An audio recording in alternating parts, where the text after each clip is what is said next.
Check 1 2, check 1 2. Can I get a confirmation that my audio is working?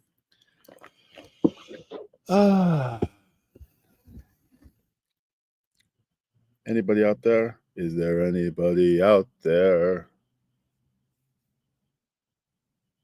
Ooh, I've got a very low signal.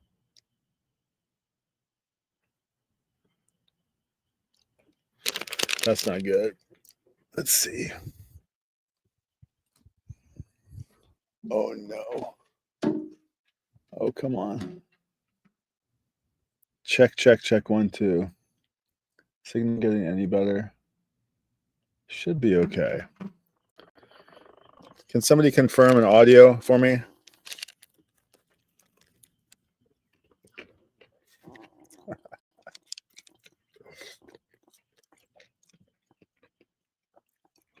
I'm having a family chicken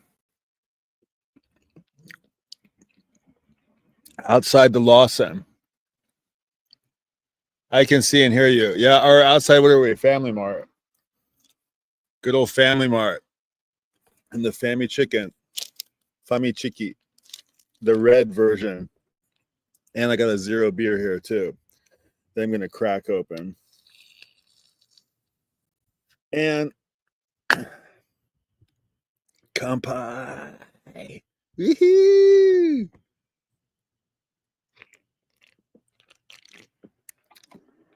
Oh my God. Epic day. Oh my God. Hey there. Sunrock Confusion. Hey there. One person's opinion. I can see and hear you, Brian. Thank you for confirming. I've got my AirPods in, so I don't normally do that. Hey, Alex. Yornimer in the house. Kampai to you. If you stop drinking beer, alcoholic beer for 3 years, and then you try an non-alcoholic beer, it's the most delicious thing you ever had, I promise. It's fucking good. Oh my God, today was an epic day. I am literally sitting here in the sidecar having a family chicken in the Conveni parking lot. I'm in the town of Okaya. Guys, I got so much to share. And I have no shame whatsoever just drinking a 0 beer and eating a spicy family chicky in the parking lot of the convenience store, having a live stream. Okay, so I checked in a few times from the road, but I'm on this big epic Japan adventure, and not really that big, but it feels like a big adventure. It's like, it's going fun. I'm having a freaking blast. It's so much fun. I scored this new motorcycle, Honda Clubman. Really nice. She's a beauty, and she has a sidecar that I'm sitting in right now. And I got her from this really nice dude in Himeji, actually Tatsuno, I want to say, like a town beyond Himeji, and incredible guy. I can't wait to share about him. I'll make a video about him. And then the two of us drove to Himeji together, which was kind of terrifying. It was just my first ride of this thing. But and I literally drove off the road twice. So squirrely, so interesting, so hard to ride, like just so familiar. And then finally started getting the hang of it, and then said goodbye to him, and then I got really going, and then I was like, oh, okay, I got this, and I rode all the way to Kyoto. From Himeji to Kyoto, that's a good well, I thought it would be like a 3-hour drive. I think it ended up being like a 5-hour or 6-hour drive. It was quite far. And I called my homies in Kyoto, and I was like, yo, I'm in. I didn't even know if I'd make it, so I didn't really call them until the last minute. But I was like, I'm here. If you guys happen to be here, I didn't really want to call them and then like wuss out on the way there. So I just waited till I was there. They didn't get the message, so I just chalked it up as like a stay in a beautiful, amazing city. Kyoto's fantastic, but I've been there half a dozen times, and I've seen all the sites. So I didn't really need to go around Kyoto too much. I just kind of went there because it was sort of familiar and because my buddies were there. But I didn't end up rendezvousing with them, and I just ended up leaving the hotel at like whatever time it was. And I kind of mapped out a little road for myself, and I wanted to go to Lake Biwako, which is a very popular or a very huge lake. I think Japan's biggest lake, and I don't think I'd ever seen it before. And so I found a little record shop on the far side of it. So I kind of circumnavigated and I found that there was this road that kind of like hugged the giant lake the whole time. So I went on that, and it was awesome. If you tuned in, there was a couple of live streams from the lake. It was a really amazing lake. It was very, very like hazy today, but not like pollution hazy, but just like water in the sky. And it was really cool. And it was like this whole white. It looked like those that crazy place in like Uruguay or Bolivia, wherever that giant like salt flat thing is. It had an eeriness to it that was really cool. Then the record shop that I went there was closed. And I was like, oh, bummer. And then I found another record shop on the map that was very nearby. I went to that place, and it was a hotel and not a record shop. And it was like, Rekoya, you need to update your listing on those two record shops. So I was like, okay, well, the next stop that I have planned is Gifu. I wanted to go to Banana Records in Gifu, but there was another shop waiting for me a far ways away where I wanted to get to, and I thought, wow, I don't really want to get to Banana and have something go sideways, and maybe I'll just and I see those Banana guys when they come to Tokyo. They're part of like the traveling record carnival situation. So I didn't really need to go there. I'm sure I could have found something, but I'm not really on a record buying mission today. Or I'm kind of like on a touring mission. So anyway, I set my sight on wherever I am now, Okaya. I'm in Okaya on Suwako, on the Suwa Lake in Nagano Prefecture. And for me to get from Biwa Lake through Nagoya, through Gifu, and all the way to Nagano was a long haul. I had planned to do it on the low road the whole time, and it was absolutely impossible. There was no way I was going to make it on the low road. So I was like, okay, let's get this puppy out on the highway. Let's just do it. Let's just bite the bullet and ride real carefully. We'll just hug the shoulder of the road the whole time, and let's just get on the highway. But the thing that I found, as soon as I got on the highway, is that it was about 100 times easier to ride. What's up, Peter? Nice to have you here. The road was just graded and perfectly paved and well taken care of and properly graded. So it was like a smooth ride. And I was like, wow, this feels great. Like next thing I know, I'm looking at the speedo, and I'm like, I'm going 60, 65, 70, 75, 80. I'm like, wow. And then suddenly the thing sort of like stabilizes. And I'm like, this little guy likes to go fast, or faster than I thought it was capable of going. And yeah, just cruising along the highway. I was like, wow, okay, that's kind of a surprise. I wasn't expecting this to be like highway capable, but it definitely is. But that's to say, Like, it can be on the highway anytime. It can't. It's too small of a bike to be on the highway. It's really meant to be on the low roads. But it did okay. I pushed it pretty hard. But by the time and I drove like 6 hours. I hauled ass from like 1 p.m. till 7 p.m. nonstop. I mean, I stopped regularly at the rest areas, but I was on the highway for 6 hours straight on a motorcycle with a sidecar with giant fucking semis. These ones that, like, it was terrifying, but it was awesome too. It was super awesome. And I had one moment where I passed somebody, but I basically, people were passing me, but I kept pace as best I could. And not that I was not that I was racing anybody. What's up, James? Nice to see you here, man. How you doing? How does the bike go in a crosswind? I would say stable, heavy. So I would actually say it's quite stable. I've ridden bigger bikes that have not fared as well in crosswinds. So I think something about the sidecar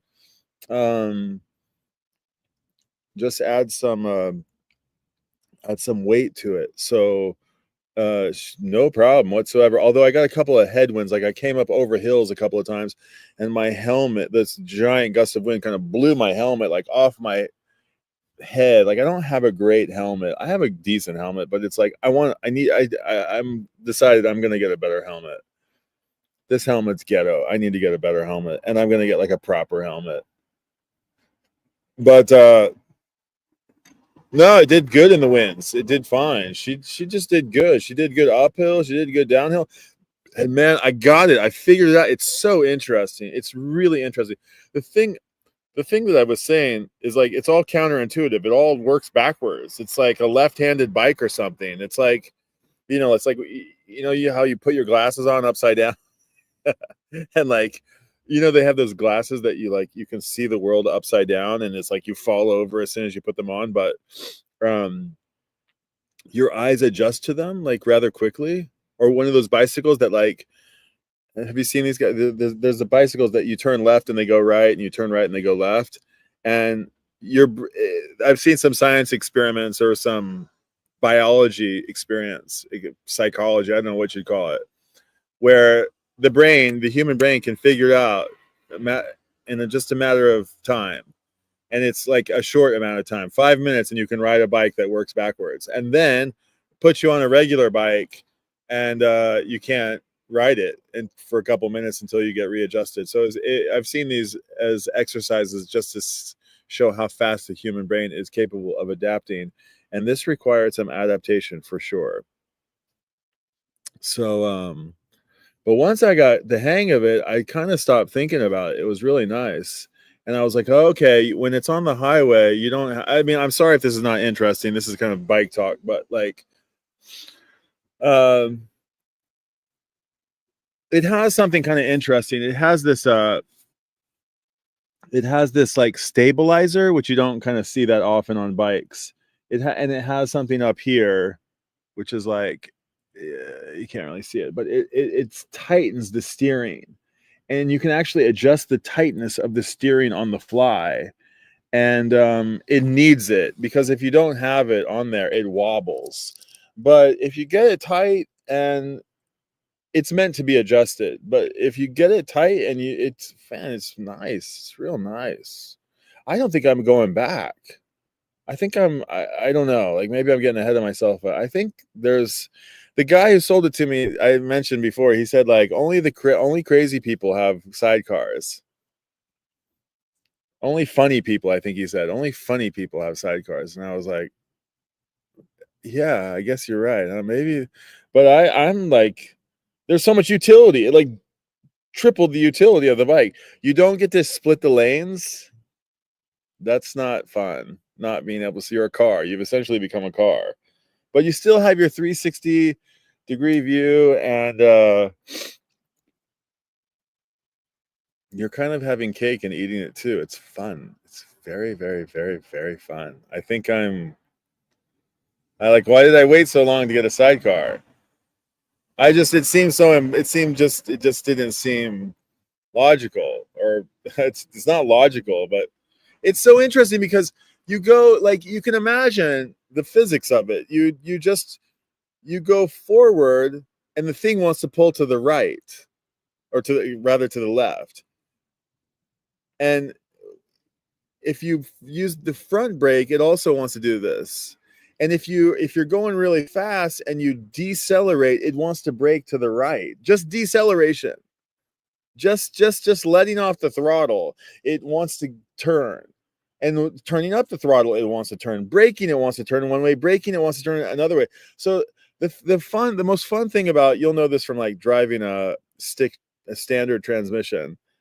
You've got two pedals, and you've got four limb independence. You're like a drummer, you're like, and you stop thinking about it, but your feet are doing things, and you get in tune, right? It's like a muscle memory. It's like, it's so great driving a car and a stick shift, and and you really become one with the car. But with this thing, it's like another what's the word? Like another dimension. It's another plane of, like, it's X, Y, and Z now. You're like, oh shit, I didn't even realize I had to think about this.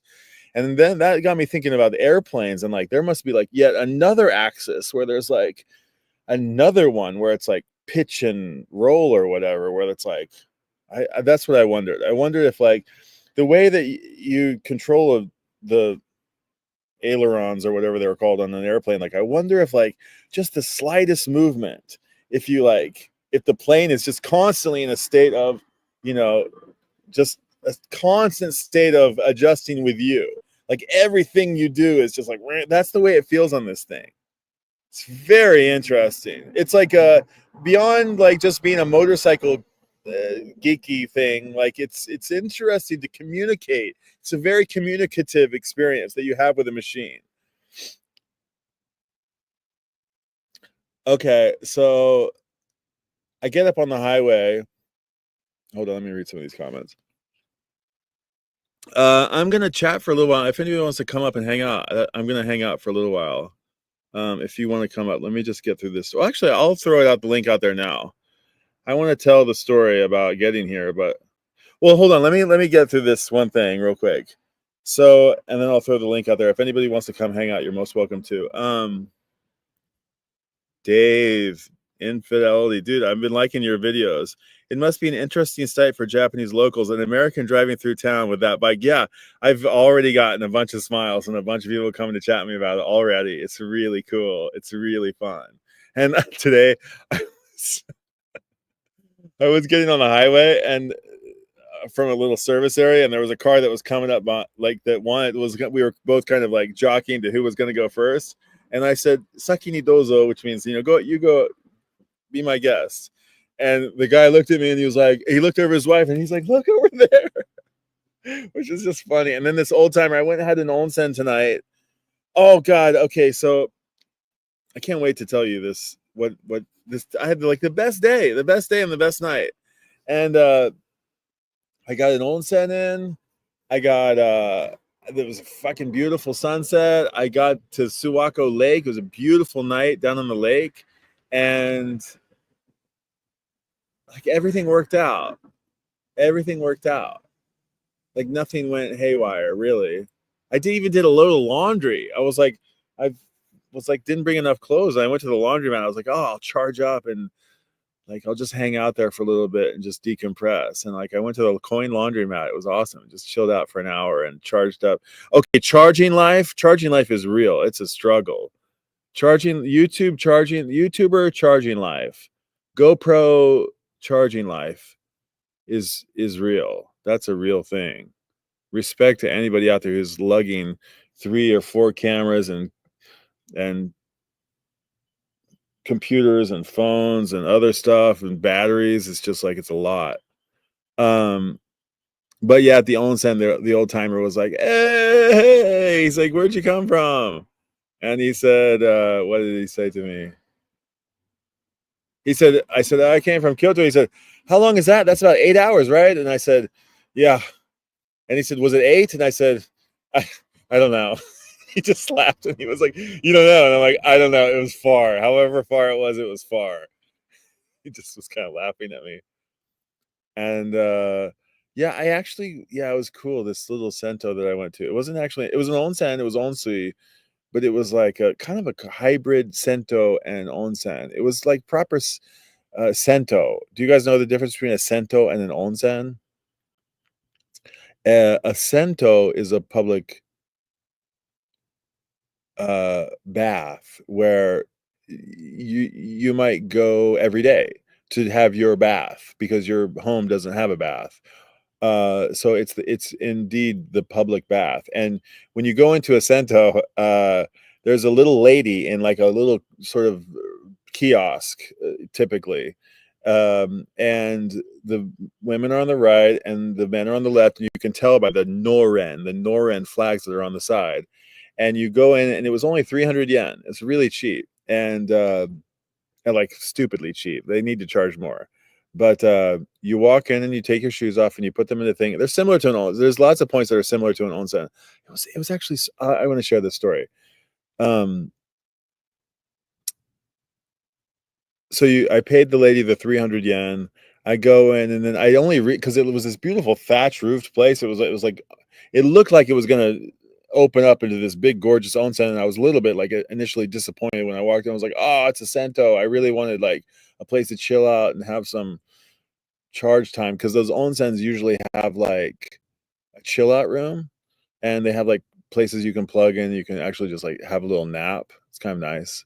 And but it was a Sento. But I went in, I said, oh, it's fine. I haven't been to a Sento in a while. It was great. And it was like quite a nice Sento. And I go in there, and of course there's like 6, 7, 8 old men, like all old dudes, and a couple of young kids, like 1 or 2 young kids. And the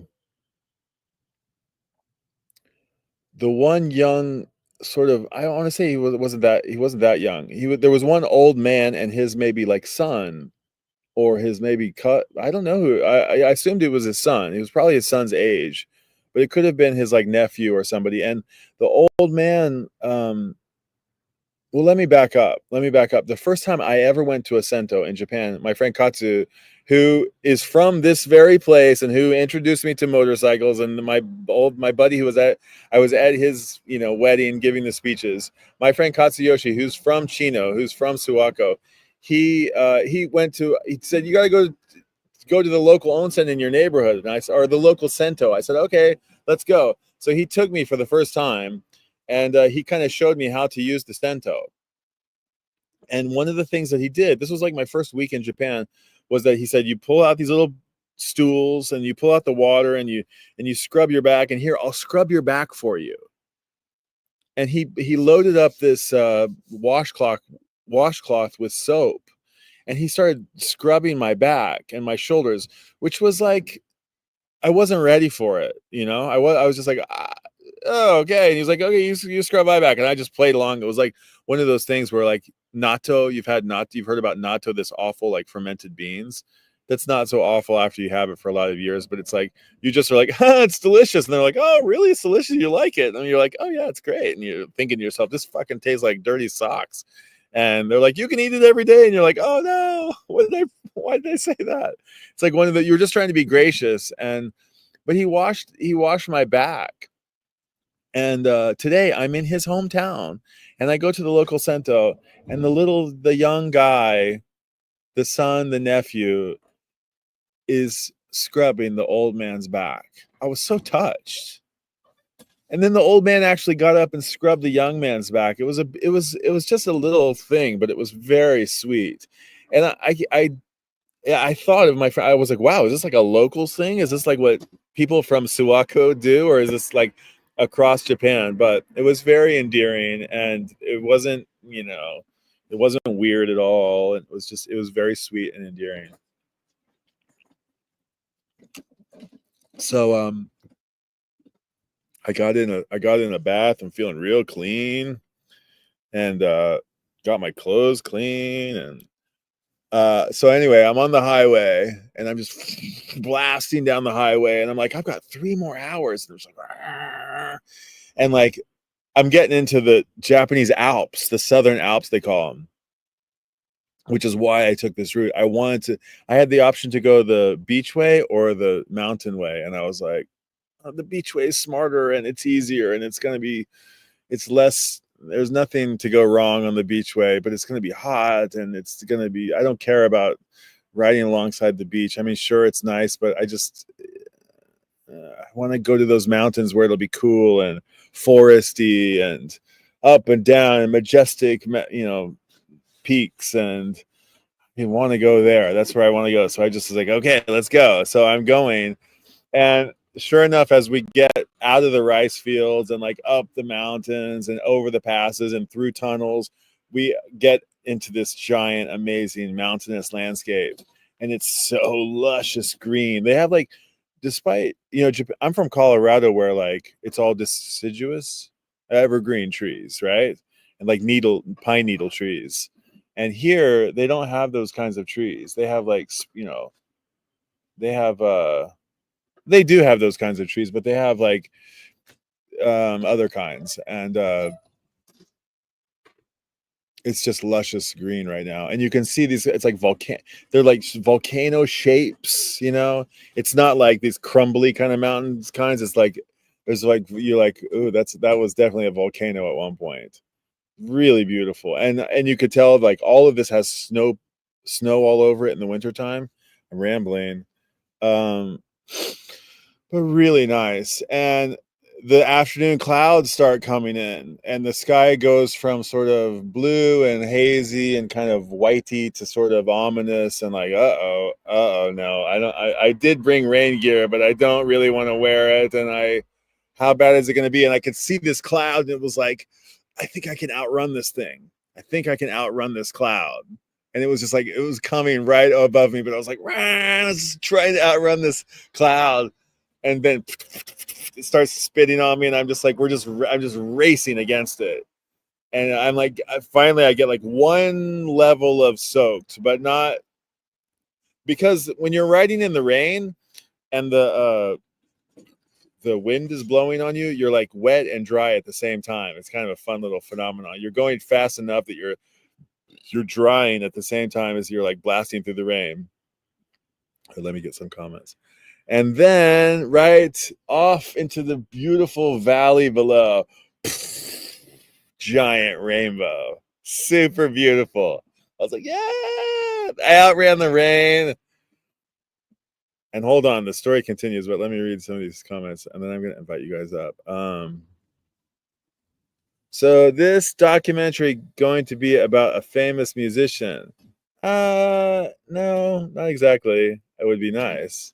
This is not a documentary. I'm just like, I want to make a video of this whole story, but this story is not going to end for like months later. I'm just getting started. So I don't really want to wait for months and months to make a story about this thing and then to just have it fall, like have it be done. I want to like extend the lifespan of this story by live streaming some of it. So that's why maybe it seems documentarian-ish, but it's just, little old me babbling along. 4D in the house. What's up, dude? Get a helmet like Oddball had in Kelly's Heroes. Your references are so old. It's like before my time. Kelly's Heroes. I know it by name. I'm not. You've got. I think you might be. You might love like this. Like I love the 60s. You love the like 50s, I guess. Kelly's Heroes. Okay, call me out. Is that from the 70s? I assume it's got to be from the like early 60s. Oh, Donald Sutherland. He's not so old. Okay, wait. It won't protect the brain band, but you'll look cool as Donald Sutherland. Okay, I take it back. Donald Sutherland's cool. What was my favorite Donald Sutherland role? I'm failing to remember a single one. I know he's like, what's one of my favorites? I feel like he was in a couple like John Hughes-ish kind of 80s movies that are kind of like of my era. Who makes with the positive vibes, man? Cool, man. I'm going to check that out. Kelly's Heroes. I feel like my dad told me about Kelly's Heroes, but my dad's got 10 years on you. So you're dating your interests, I think, by, but I don't know what I'm talking about. I'm just talking about my, records or car? Not a car. Records. I'm getting to the records part. Let's see. You mean anti-skating for the road? Yeah, kind of. Anti-skating for the road. That's exactly it, James. That is exactly it. Man, that is on the nose. Anti-skating. This thing is for anti-skate. All this stuff is like anti-skating. Whoa. Dude, you nail on the head. That's exactly it. If you got everybody knows anti-skating, but if you, just in case anybody doesn't, you all have on your turntable, you have a little anti-skating adjustment at the tone arm base. And it's meant to basically, like, if you were to put the needle on a groove, it's meant to stay in the same place. And if it's skating to the inside or skating to the outside, then your anti-skating is not balanced quite right. So it should just be hovering in perfect equilibrium. I think that's the way it works. And it's not meant to skate, although it's the anti-skating setting. So yes, this bike wants to skate all over the place. It wants to skate left and right, and you have to do all these things to get it to keep from skating. Great analogy. I love it. I'm going to remember that one. Nice one, James. That's a good point. Attach a turntable's anti-skating device to your sidecar to straighten it out. Okay, 40's on top of it too. He knows. Peter, drive safe, Brian. Gotta go and sort my pigeons. 40's got his squirrels. Peter's got his pigeons. I got mosquitoes. Let's see. Okay, dude, take care, man. I probably you were probably long gone. Hey, Bill, nice to see you here, dude. Bill Codville. Enjoy your trek. Cheers, man. Yvonne, happy 4th of July. Nice. Yeah, I wished everybody happy 4th of July this morning. But it's still 17 more minutes of the 4th of July here in Japan. Yeah, great. 1970. Okay, that was the movie. Sorry, I take it back. Morning, Brian. You look so happy on the road. Take it easy. Yeah, good to see Art, North Carolina vinyl picker. I am very happy. I'm very, very happy. I'm like in a state of like bliss. Actually, I should like knock on wood or something. It's like I'm having entirely too much fun. Donald Sutherland was good in JFK. All right, I don't remember him in. What do I know him in? What was he in? I have to look him up. Yes, I live entirely in the past. It's where practically everything is. Oh, ta-dum. Yeah. Okay. So this is the cool thing.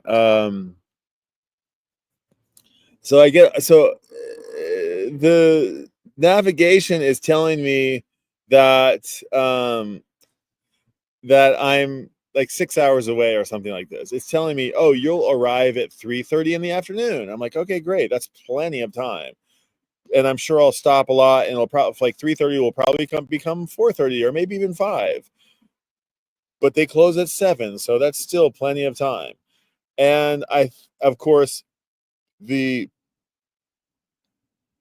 trip calculator is based on the speed limit, which is 80, which I'm not going 80. So suddenly I'm watching, you'll arrive there at 5:45. You'll arrive there at 5:49. You'll arrive there at 6 o'clock. You'll arrive there at 6:15. Every like 2 or 3 kilometers that I go, I'm losing like a minute. And I'm like, shit, I'm going to miss it. And I got to be okay with that. I got to be okay with if I miss it. Like, I want to go to this record shop that I'm coming all the way up here, all the way from Kyoto, like 800 kilometers. I put a lot of kilometers on this motorcycle already. And I'm like racing, and the rain's coming. Like, oh no, I'm really going to miss it. And then Google spits out on the navigation, I found a shorter route. Do you want to accept it? And I'm like touching it with my leather gloves, and it's not like taking the thing, and I'm like, yeah, I'm on the highway, and I'm like, okay, and I got it, and then like I got there like with 10 minutes to spare, and I rolled up on this record shop, guys, and it is the fucking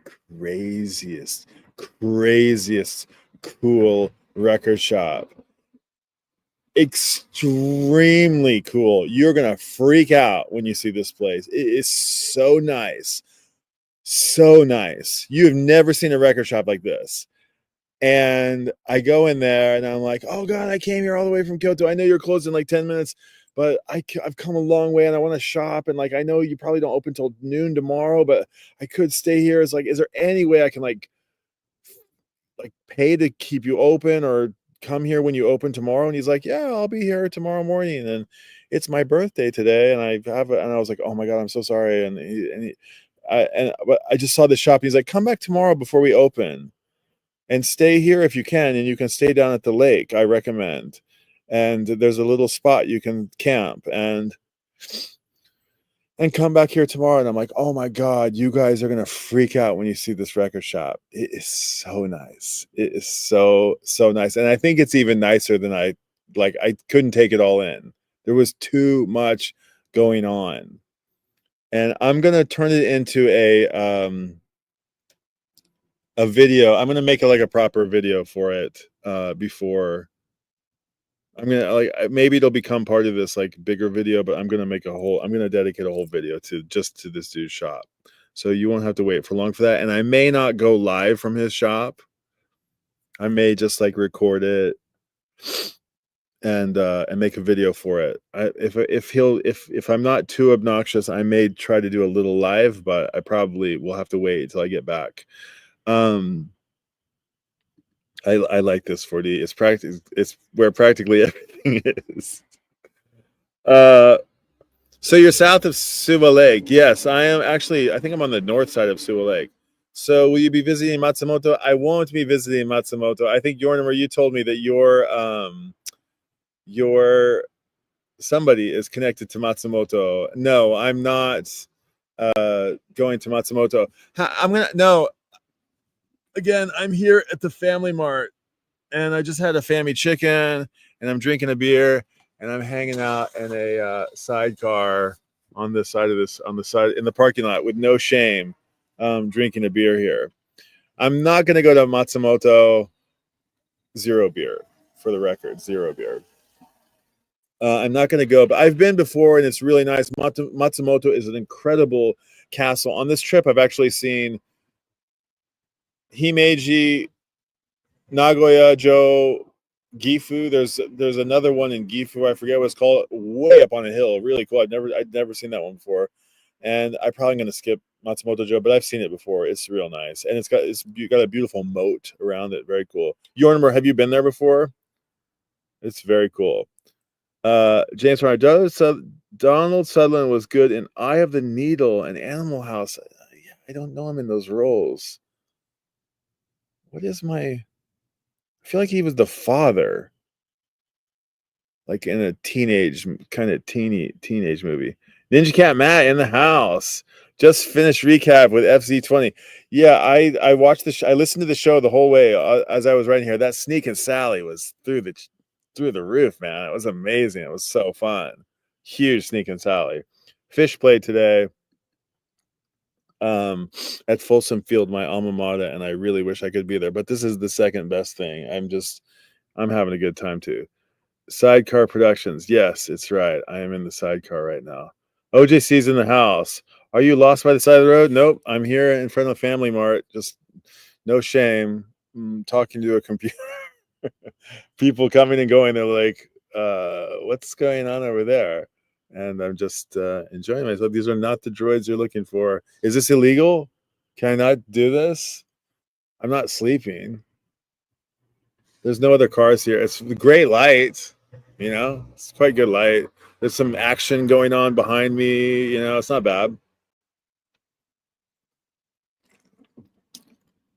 Spinning Grooves in the house. What's up, Spinning Grooves? Nice to have you here. Welcome. Where are you chatting in from, Spinning Grooves? Let me know in the comments. My wife and son are currently in Nagano City. Oh, I would actually go visit them with my mother-in-law. Oh man, you got to come and we got to hook up. That's cool. That's cool. Oh yeah, my buddy Ryan Munt, aka RJ Munt, is in the house. RJ is part of this project actually. He's the other ill-advised midlife crisis partner in crime on this motorcycle. We're scheming a little plan together. Nice to have you here, RJ. What's up, Izumi? RJ and Izumi are RJ is like my oldest American buddy. We go way back, all the way back to the beginning, basically, all the way to the Shimokita days, like the early days. And he's one of my best buds, and he's like family to me. And I was very lucky to get to go to the south of France on his ticket. He and Izumi invited me to go shoot their wedding, and all expense paid trip to Aix-en-Provence and to stay in a Clos, CLOS, a gorgeous castle in wine country. Monks probably lived there 1,000 years ago, and it's like all been redone. Swimming pools, and man, we had the best time, like hanging out like a week in France. And I lost my passport way off in the middle of nowhere, and I got stuck in Marseille for a couple of days, which was really a wonderful little accident. Marseille is an incredible city, dude. Nice to have you here, guys.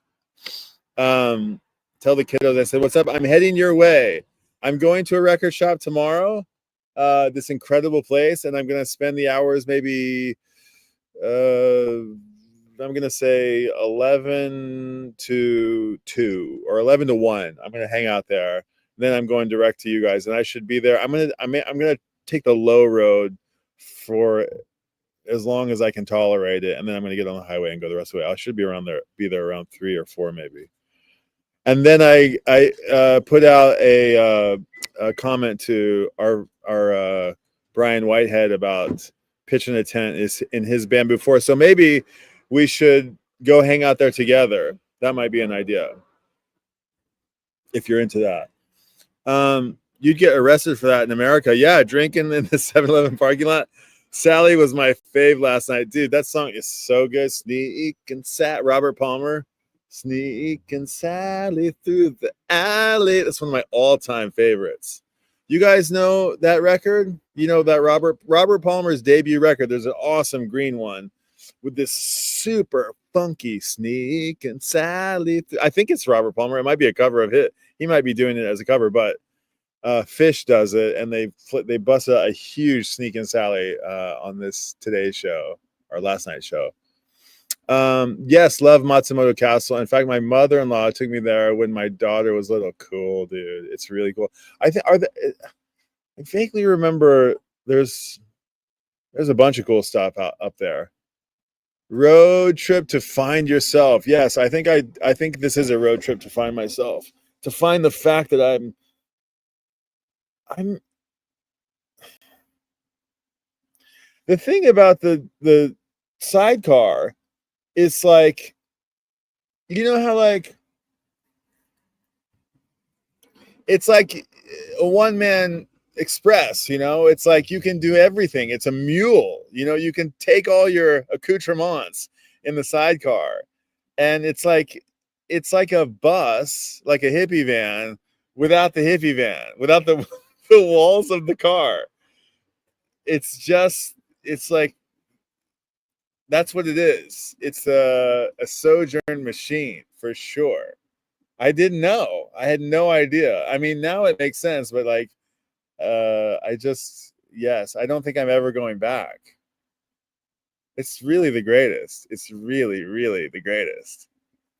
Ninja Cat Matt, I think the scene you've created is awesome here. Cheers, man. Hey, anybody want to come up? I'll throw the link out there. There's even like there's a little step thing. There's like a little stool here. This is fucking great. I love it. Oh, dude, Spinning Grooves from Tulsa? Spinning Grooves, do I know you? I'm from Tulsa. Do we know each other? Forgive me if I Spinning grooves. Did we chatted before? Who's spinning grooves? Yes. Oh goodness. OJC's is trying to. Okay, he's calling me Yao something son. Bike de biru wo deiru something no gaijin gaimasu. There's a beer drinking, motorcycle bike sitting guy on the side of the road. I can't read all the kanjis, but I can read half of them.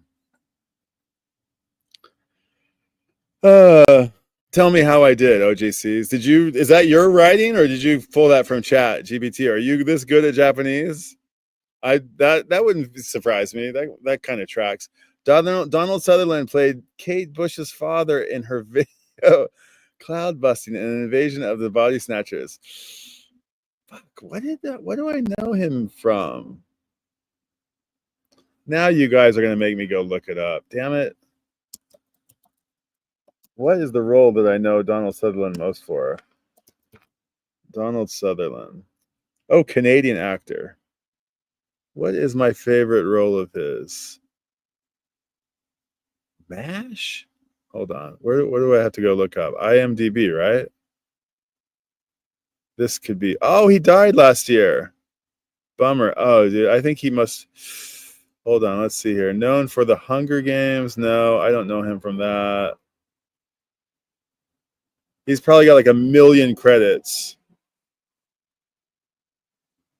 Oh my God, there's entirely too many. I might have to come back to this later. Let me just look in the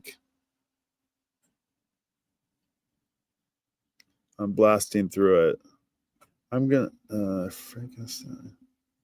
Yeah, he's like, this guy worked. This guy worked hard. I'm only at like 96. The Simpsons, was he in the okay. He was the voice of Hollis Hurlbutt. I don't remember. The Outbreak? Citizen X.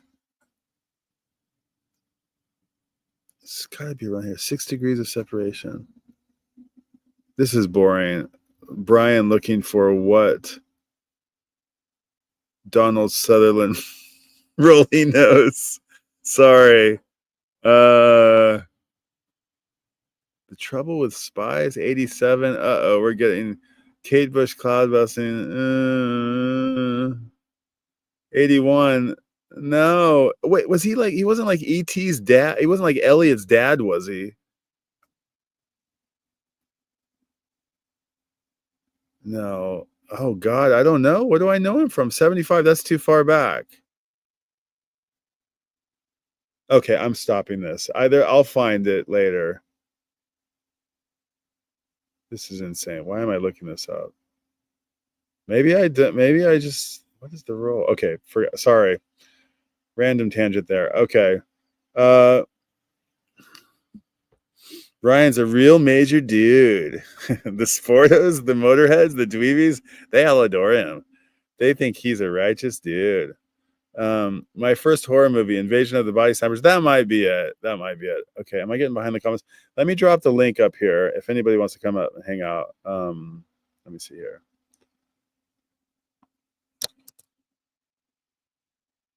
I went on for 48 minutes. And I'll keep reading the comments.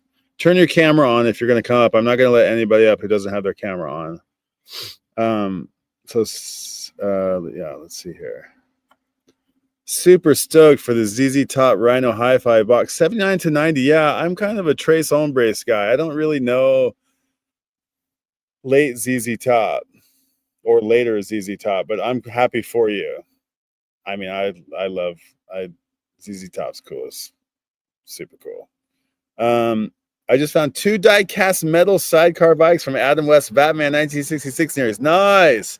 Can't find the West Batman sidecar from the film, but have it. Okay, all is dusty, but of course, but don't tell Maz. Okay, I want to see those 40. You got to bring them up. That's cool. I need to get a little sidecar toy now. I was thinking of like one of those. You guys, I think one generation before me had the the Evil Knievel, the little thing that you like. We didn't have those. They were like we didn't have banana seats. We didn't have like stingrays. We didn't have like all those things had kind of gone, and we were on to like Nintendos by the time when I was when I was a kid. But I know I want like an Evil Knievel with a sidecar, and I just want to like pull the little drawstring and like launch the sidecar. I replied to one of your videos a while back. Yeah, dude, I'm sorry. Nice to see you. Cheers, Spinning Grooves. I think I have a condition or something that I have a hard time. Some of the avatar or some of the handles, like I can't retain them so easily. I'm not sure why. It's probably JFK. It's got to be JFK. Kiefer's daddy is Donald. That makes sense. That makes sense.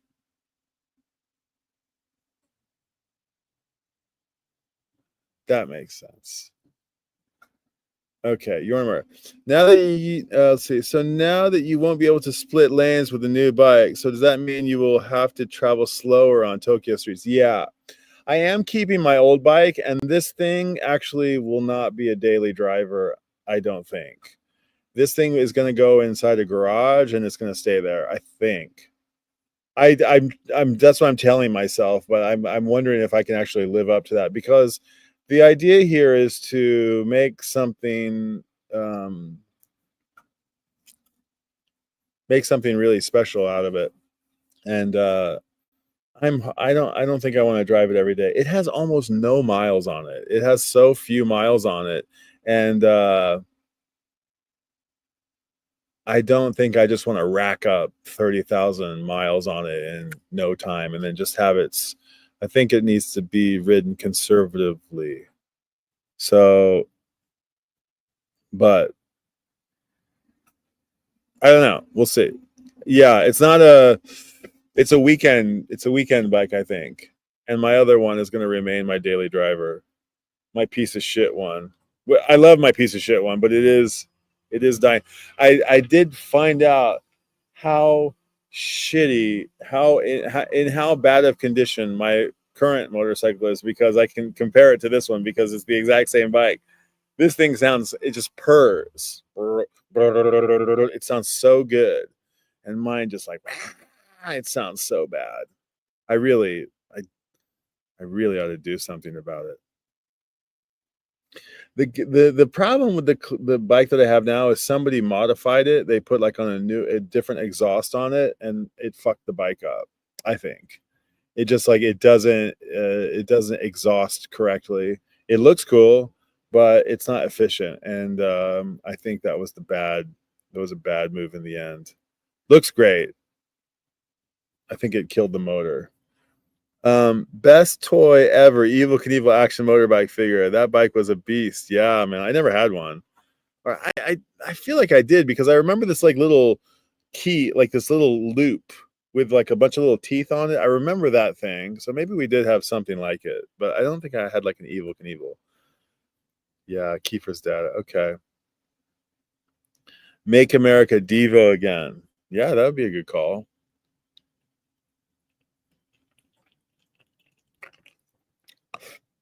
I was wondering if I could actually sleep in here. Like if you just like, if I just pulled this thing over, I could actually sleep in here, I think. If I could set up like a little pillow, I could actually like take a nap in here. I've got the ZZ Tops. I've got the 71 to 76 Rhino Hi-Fi box as well. And Kevin Gray does an amazing job. Did it already come? Oh, you can already buy it, and it already came? I thought it was like, I saw it was getting released. I didn't realize that it was already out. The Doors box, also amazing. All analog cut. Congrats, man. Those sound great. I'm not, I wish I have them. I don't think I believe in this discernibility of my own ears is my problem. I don't doubt that you can experience, I hear these people who like they listen to like $1,000 or excuse me, like $100,000 systems and they weep. They're like they never heard music that could sound like that before. I don't think I've ever had that experience. So like it sounds to me, I don't want to say it sounds the same as like, a car stereo versus like some hi-fi, but the diminishing returns thing, like I don't like an old copy of it.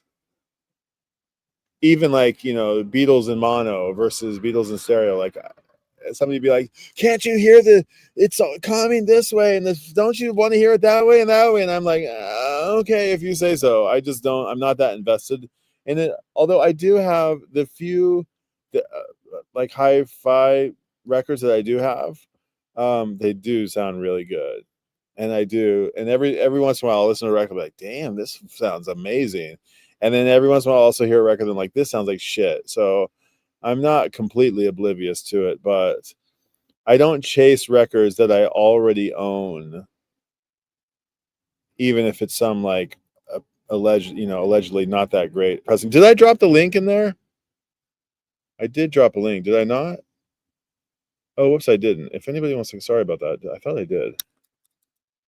I'm sure I did, but you guys are probably just shy. Yeah, I did. Okay. Whip it good. Da, da, da, da, da. My brother was really into Devo.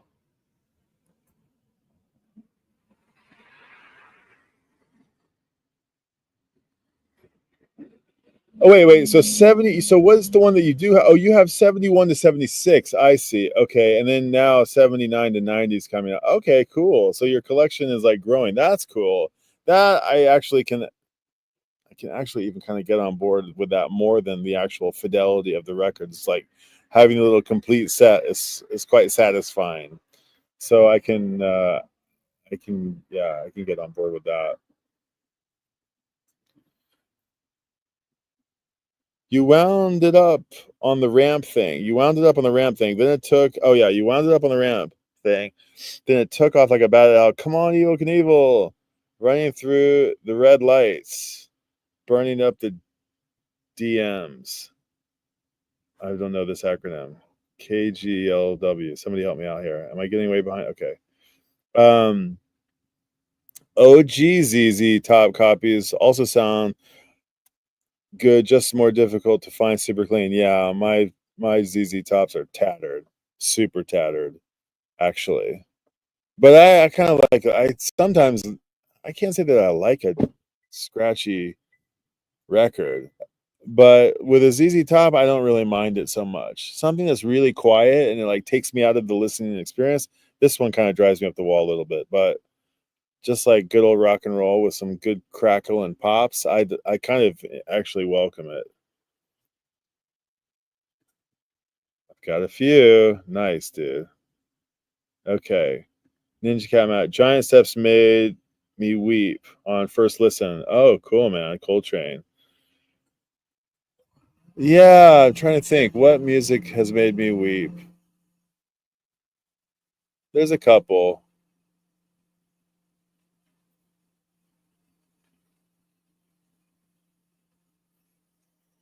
Yeah, failing to remember them right now. How long are you going for? I don't know.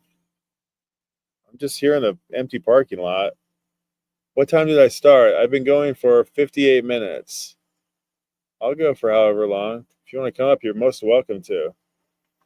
Um, get up there, 40 man, says Zeb. Anybody's welcome to come up. I encourage. Come on, let's have a little hangout session in the parking lot. Come tell me that I'm annoying you by filling up the last 2 days feed with random live videos. I can take it. King Gizzard and the Lizard. King Gizzard and the Lizard Wizard. Okay, what was the comment before? This is a blind spot for me. Okay, come on, Evil Knievel, running through the red lights, burning up the DMs. Okay, yeah. King Gizzard, Lizard Wizard. Like I don't know where to start.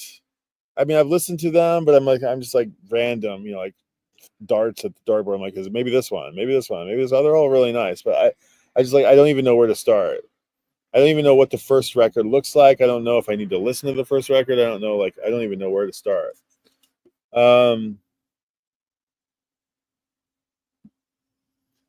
They reissued the first two albums of Black Sabbath on Rhino. Yeah, I remember this, and holy crap, they sound amazing. Cool. I have oh no, wait, I don't think I have any of those Rhino hi-fis. I have some of the Atlantic 75 anniversary records and one Tone Poet record. They all sound really good. Do they sound like, I don't know, like if you made me A/B test them, I'd probably get it, but if I didn't, I'm not sure. I cried when I heard Fish doing Genesis Watcher of the Skies. Cool. And it was not Happy Tears. Did I pull that out? Oh, okay. That's funny. Yeah, that was that could be painful. Eddie Band covering Genesis could be painful. Yes, Night Talk in Japan, Yvonne Music Man. Nice to see you. Did you have a live stream? I saw him. I think I wrote that you were going to do my Friday nights from time to time, but I don't know if you did them. Oh man, I am just so enjoying myself right now. This is heaven. Sitting in a convenience store parking lot, like hanging out with music loving people, even though I'm just sitting here rambling by myself and drinking a beer and just chilling. Weather's perfect. It's perfect. No bugs, no mosquitoes. Really? Remember, I'm old fashioned with no Facebook, Insta, etc. Oh, God. It's in the thing. It's inside the thing. If you can type a comment, you can grab the link. You can grab the link, 4D. It's in the freaking comments. Just highlight Command C. You know Command C and Command V, yeah? I know. Just grab the link. Anybody, what Matt, Ninja Matt Cat, Yvonne, Zeb, anybody's welcome to pop up. But don't feel obliged. You don't have to. You don't have to do that. I'm just hanging out. Most electric band ever. King Gizzard and the Lizard Wizard. People hate the name Fish. They hate it's such a stupid band name. Like King Gizzard, I don't hate it, but it is like, and the Lizard Wizard, King Gizzard and the Lizard Wizard. And what are the nicknames? Giz, right? Giz, KGLW. It doesn't KGTLW. It doesn't quite roll off the tongue. Only $40 here in the US for a killer deal for those Sabbath pressings. All analog master sweetness. Yeah, $40, dude. They don't come here for $40. They're very expensive. They're like $80 by the time you get them here. I'm really hoping they get around to doing a whole lot more Sabbath at some point. Cool. Eclectic, not electric. Okay. Man, I'm thinking about this shop tomorrow. I don't want to give it away, but there's so much. It's like so amazing. Custom speakers, custom made speakers, artworks like you've never seen, speakers like you've never seen before, like a form factor you've never seen before. Japanese, very, very interesting. Frank Lloyd Wright-ish. I can't wait to show you. Very. I gotta do a little bit of a a teaser live. Maybe I'll try to do that. Yeah. It's yeah, and I didn't realize that like this town where it is incredibly charming. It's one of these like onsen towns with all these ryokans, like the Japanese inn, the old school Japanese inn where there's like they're rather expensive. They're kind of a fun thing to do when you're like on a date, but they're prohibitively expensive. But typical Japanese inn where you it's like a home, it's like an inn, it's like a proper inn. And they feed you and they set your room up and you go to dinner. They either bring dinner to your room or you go to dinner and then when you come back your whole room's like been changed and your food's got your beds have been made and the futons are out there and you're wearing like the yukata of the ryokan. It's pretty fun. It's pretty fun.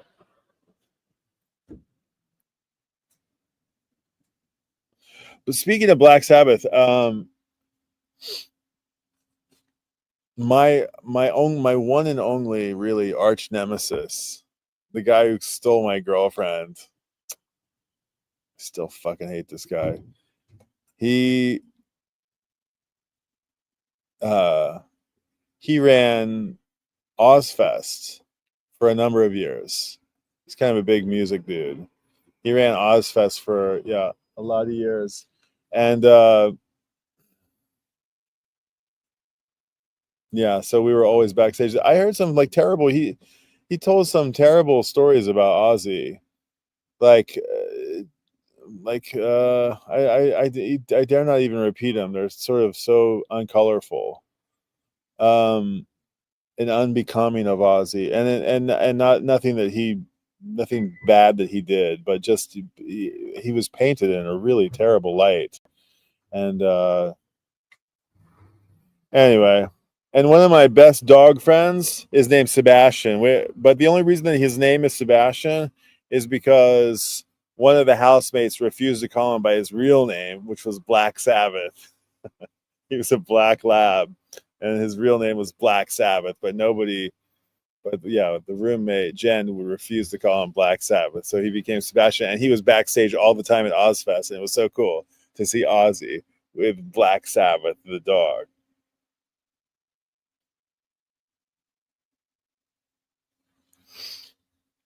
Okay, yeah, I got you. All right, now I remember. You're the Sure Type 4 from Tokyo. Gotcha. Okay, it was cheaper than buying it from a seller here in the US after the shipping fees. Now I'm connecting the dots. Got it. Cool, man. Well done. Yeah, the Gico makes replacement styluses for a lot of those cartridges. Um, yeah, interesting company, Gico. Look up Gico, Jico. If you don't know about Gico, they were like sewing needle company from like a long time ago. I want to say 200, but it might even be like 400. It might be like 400-year-old company making sewing needles. And Grado is also like that. Grado, who makes the headphones and the cartridges, I think they also started out as like a sewing company or a needle company. That's where it starts. Go look into that. The dad was like a door to door salesman of like needles, and then he was like a door to door salesman of cartridges.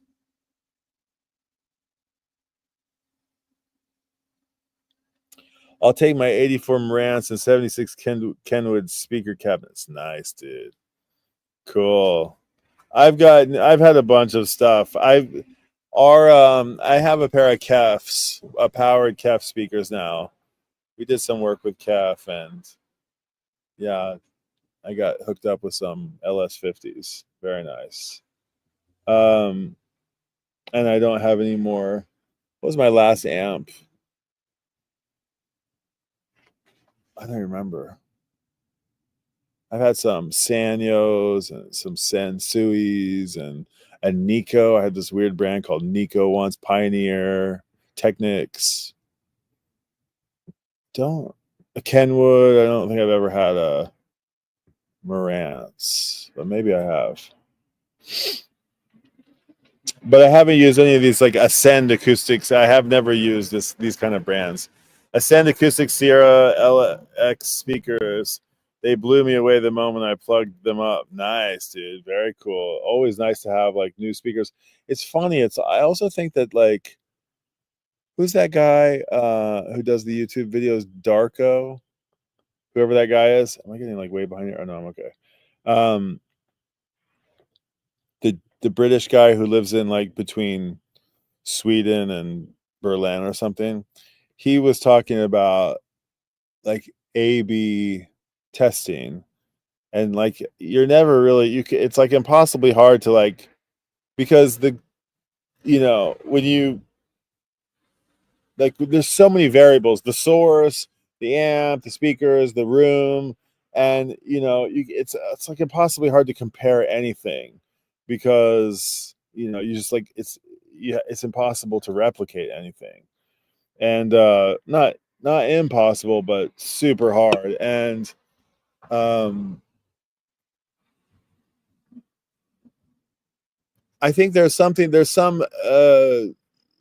placebo factor. No, I know, I'm sure they sound amazing, but I know that every time I get a new piece of gear, I'm like, oh my God, this was the biggest upgrade I've ever made before. It sounds so different. And then that kind of like goes away. And then it's like the next thing comes, and I'm like, wait a second, but it was so dramatically different the last time. It can't always be dramatically different, I think. I don't know. This is music. How's it going? I stayed at a Yokon in Takayama back in 2006. It was pretty cool. Nice, dude. Takayama's cool. I had my first sweet potato ice cream, soft cream in Takayama. And I think it was purple. It was like purple potato ice cream. And my wife said, like, oh, let's try this Satsumimo or whatever it was. And I was like, it's potato? And she's like, yeah. I'm like, it's like sweet potato ice cream? And she's like, yeah. She's like, it's great. And I'm like, okay, hook me up. And like, I got it. I was like, oh my God, it's so good. I can't believe a sweet potato could like an ice cream. It tasted so good. And it was purple. And sometimes when you're out in Japan, you can find the purple ice cream and you're like, oh yes, sweet potato. But today I saw it and I was like, once blueberry. Oh, blueberry. I don't want blueberry. I want sweet potato. I thought it was sweet potato, but it was blueberry. So I passed. Him steal or you lost girlfriend? Good question. Good question. Most ironically, I washed the only pair of socks that I brought with me on this trip tonight. I was like looking through my bag. I'm like, did I only bring one pair of socks? Because I wore them. I was like, surely they're in here somewhere, and I couldn't find them anywhere. I like only brought one pair of socks, and this girlfriend who he did fucking steal, and who I also lost. But she said to me, like, you haven't changed so much as a pair of socks. She said that to me at one point. I changed. You haven't changed. You haven't changed so much as a pair of socks in a week or whatever it was. Yeah. This was a long time ago, very long time ago. See you, Ninja Cat Matt. Take care, man. Gary Harris in the house. What's up, Gary? I'm just hanging out in the parking lot, drinking beer. I can stay here all night. I said to the guy behind the counter who was working the convenience, they call convenience stores in Japan konbini. It's like kind of one of these, short abbreviated words. Konbini, the konbini, and he's cool. He's properly cool. He looks interesting. He looks cool. And I said, "Is this you guys are open 24 hours, right?" And he's like, "Yeah." I was like, "Okay." And I was like, I didn't say it to him, but I gave him the look like, okay, I may be here for 20. I literally could sleep here. So the sleeping situation, the guy who has the record shop who I'm going to go visit tomorrow. I said, I'm sure you don't know any place around here that you would recommend, like for a hotel or a campsite, because people who live in the towns where they live don't know where the good hotels are or the cheap hotels are because they don't stay in hotels. And he said, "Oh, you should go to the park. There's this great park down the way, and there's like RV parking, and there's like a place." And I was like, "RV parking? Okay, that sounds. I'm not. This is an RV, but okay." So then I went down to this park. It's an amazing, huge park that straddles the whole Suwako Lake. A really nice place with a lot of public artworks. I'm going to show it to you tomorrow. I go down to the area, and I'm like looking for like, are there any? There's no camping here. So it's this huge sprawling park. There isn't camping, but it's so nice tonight. I don't really even need a tent. And I have a sleeping bag, and I barely even need a sleeping bag. I just need a place to lay down and just like close my eyes for 3 hours, and I'll be fine. I can get a good night's sleep tomorrow night. So I may sleep with one eye open tonight and just illegally at the park, and probably nobody will come and bother me, but I just might have one of those nights. Oh, there's a lot of comments. Let me catch up. How was your day yesterday? Yeah, it was awesome, dude. Gary, it was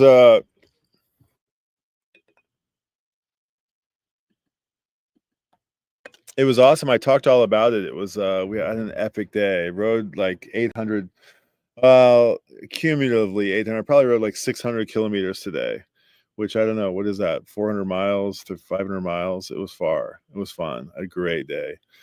Got a rainbow. Got a little wet. Got a little sunburned. Bike handled like a dream. Just purring along. I just was smiling the whole, I just like, I'd have a moment where I'd just be like, I'd be spacing out. I'd be like, this is fucking so much fun. I just like, cause that's the thing. It's like, you could just like, I mean, I got to get home back to life. But if I didn't have to get home back to life, maybe I'd never get off this thing. I'd just go until it wouldn't go any further.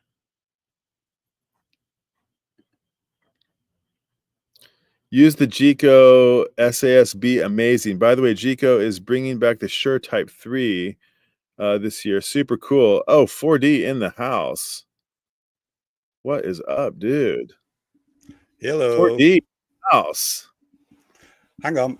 Check 1 2. Check 1 2. Can we hear you okay? Can you hear me? Yeah, you sound great, man. Nice to see you. How you been? Dude, I think it's only second or third time we've ever hung out online. Nice Possibly to see you. so. Okay, can you see? My camera is no good, Brian. Hold on, I'll make you big. Hold on. Let's see your Sidecar. Wow, that's the bat cycle.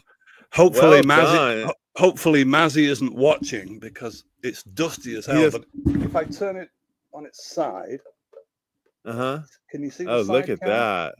Yeah, man, that's awesome.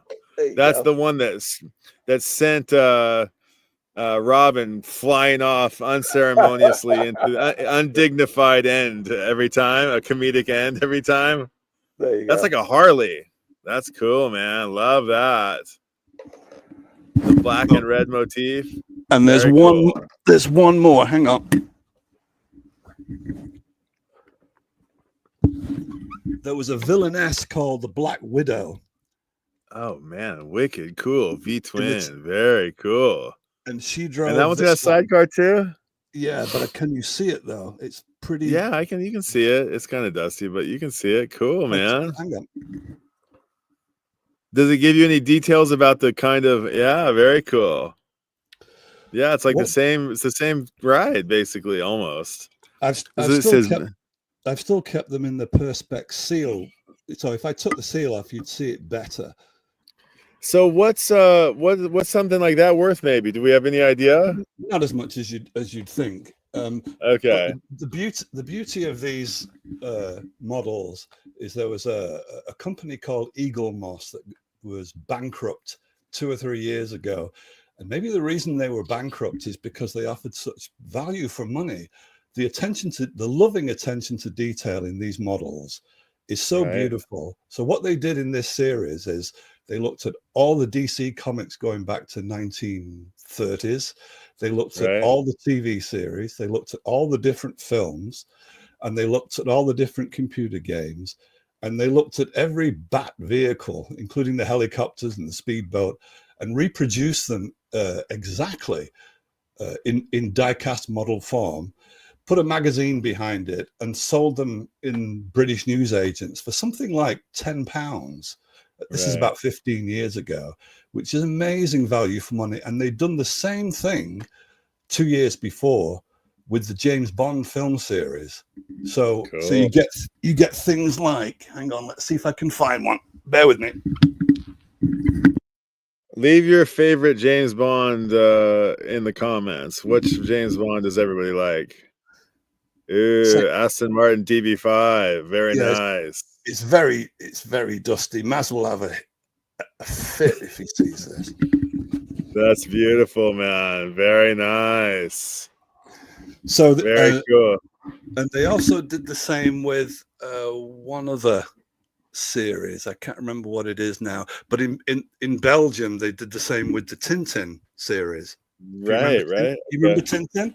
I didn't read Tintin, and I didn't see any of the movies or anything, so I'm kind of out of the loop on Tintin. But I know people adore Tintin. Yeah, so you get things like that with Tintin.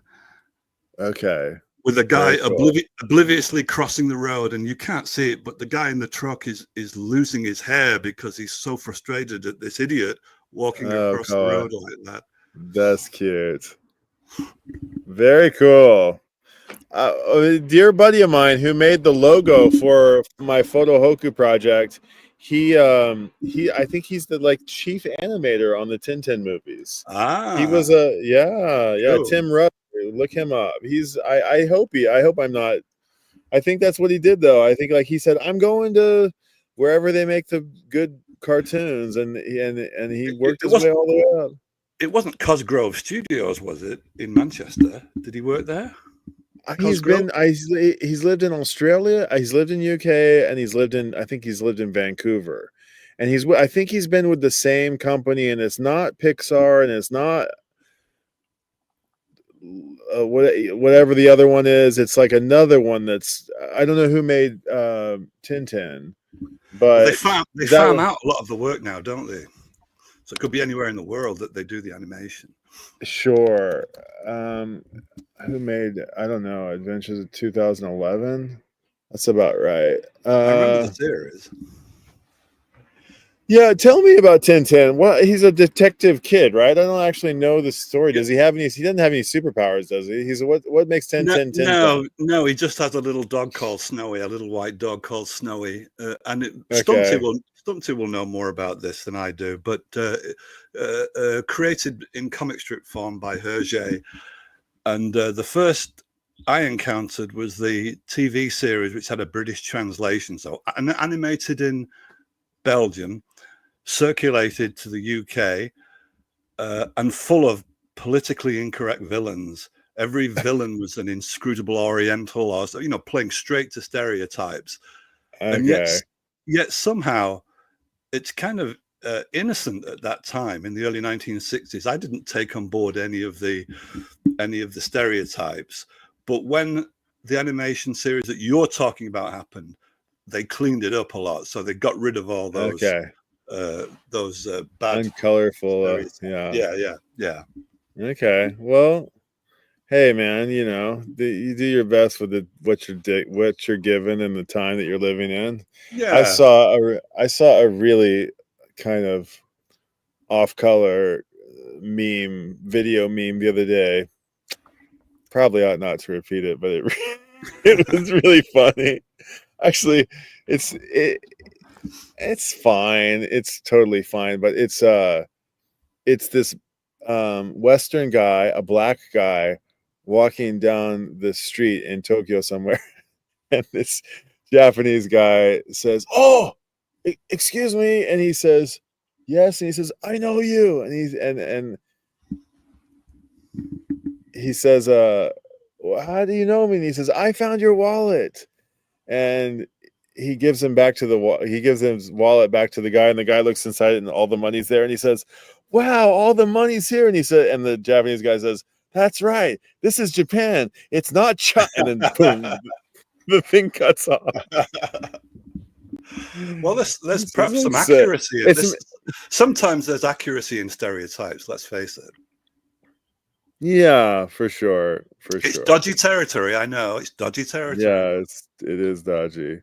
My yeah, I mean, it's definitely I feel like I have the right passport and the right skin tone to be living in this country mostly. But I have a lot of friends who, they've got different skin tone, they got different passports, and especially my Chinese friends, and I have a lot of them, and they just take it on the chin all the time. You've actually incorporated some of the Japanese look, I feel. Like I told you one time that you're the type, because you're an empath, you could go into a room and absorb everybody's feelings. Well, facially, you've kind of done that as well. I've become the Jerry Lewis. No. There's I don't know what it is. It's something a little hint of it. Somewhere between the eyes and the mouth. A Buddhist something. There's a hint of an expat American living in Japan about you. Am I the first person to tell you that? Yeah, but okay. Well, let's throw it up into the chat and see whether any of the chat agrees. Speaking of the chat, that's a good question. Actually, am I turning Japanese? That's actually a modern music reference. So. I really think so. Okay. Yeah. Okay. Hold on. Let me read some comments. Take a break for a moment. 4D. Let me see. Let's see. 76 Pioneer amp. I think Ninja Cat Matt already left, but let's read his comments. Best dials ever spin for best dials ever spin forever and barely move. Oh, I love those. The big ones that spin forever. And quadraphonic toppling. That's a fish reference or a trait on the stage. I run the topping B200 monoblocks. Cool. Nice amps, dude. Okay, a lot of amp talk here. Balanced XLR cables. Nice, dude. That's got to sound amazing. I know. Invite me over for a listening experience, and maybe I can get hip to it all. I've never tried Kanazawa Gold Leaf ice cream. I've tried Kanazawa Gold Leaf ice cream, but I've never sweet potato ice cream. Kanazawa Gold Leaf ice cream. They have these black sulfur. They hard boil these eggs in the sulfur springs, and they turn black. I don't know if they have this anywhere else in the world, but they make black. It's up at the top of one of these volcanoes where you're not supposed to shouldn't spend too much time up there. But they boil the hot water. They boil the eggs in the spring, and they turn black. And then they also use the eggs to make egg. They make ice cream out of any flavor, and they use the black. What is it? Maybe it's like black sesame seed ice cream. They sell it up there.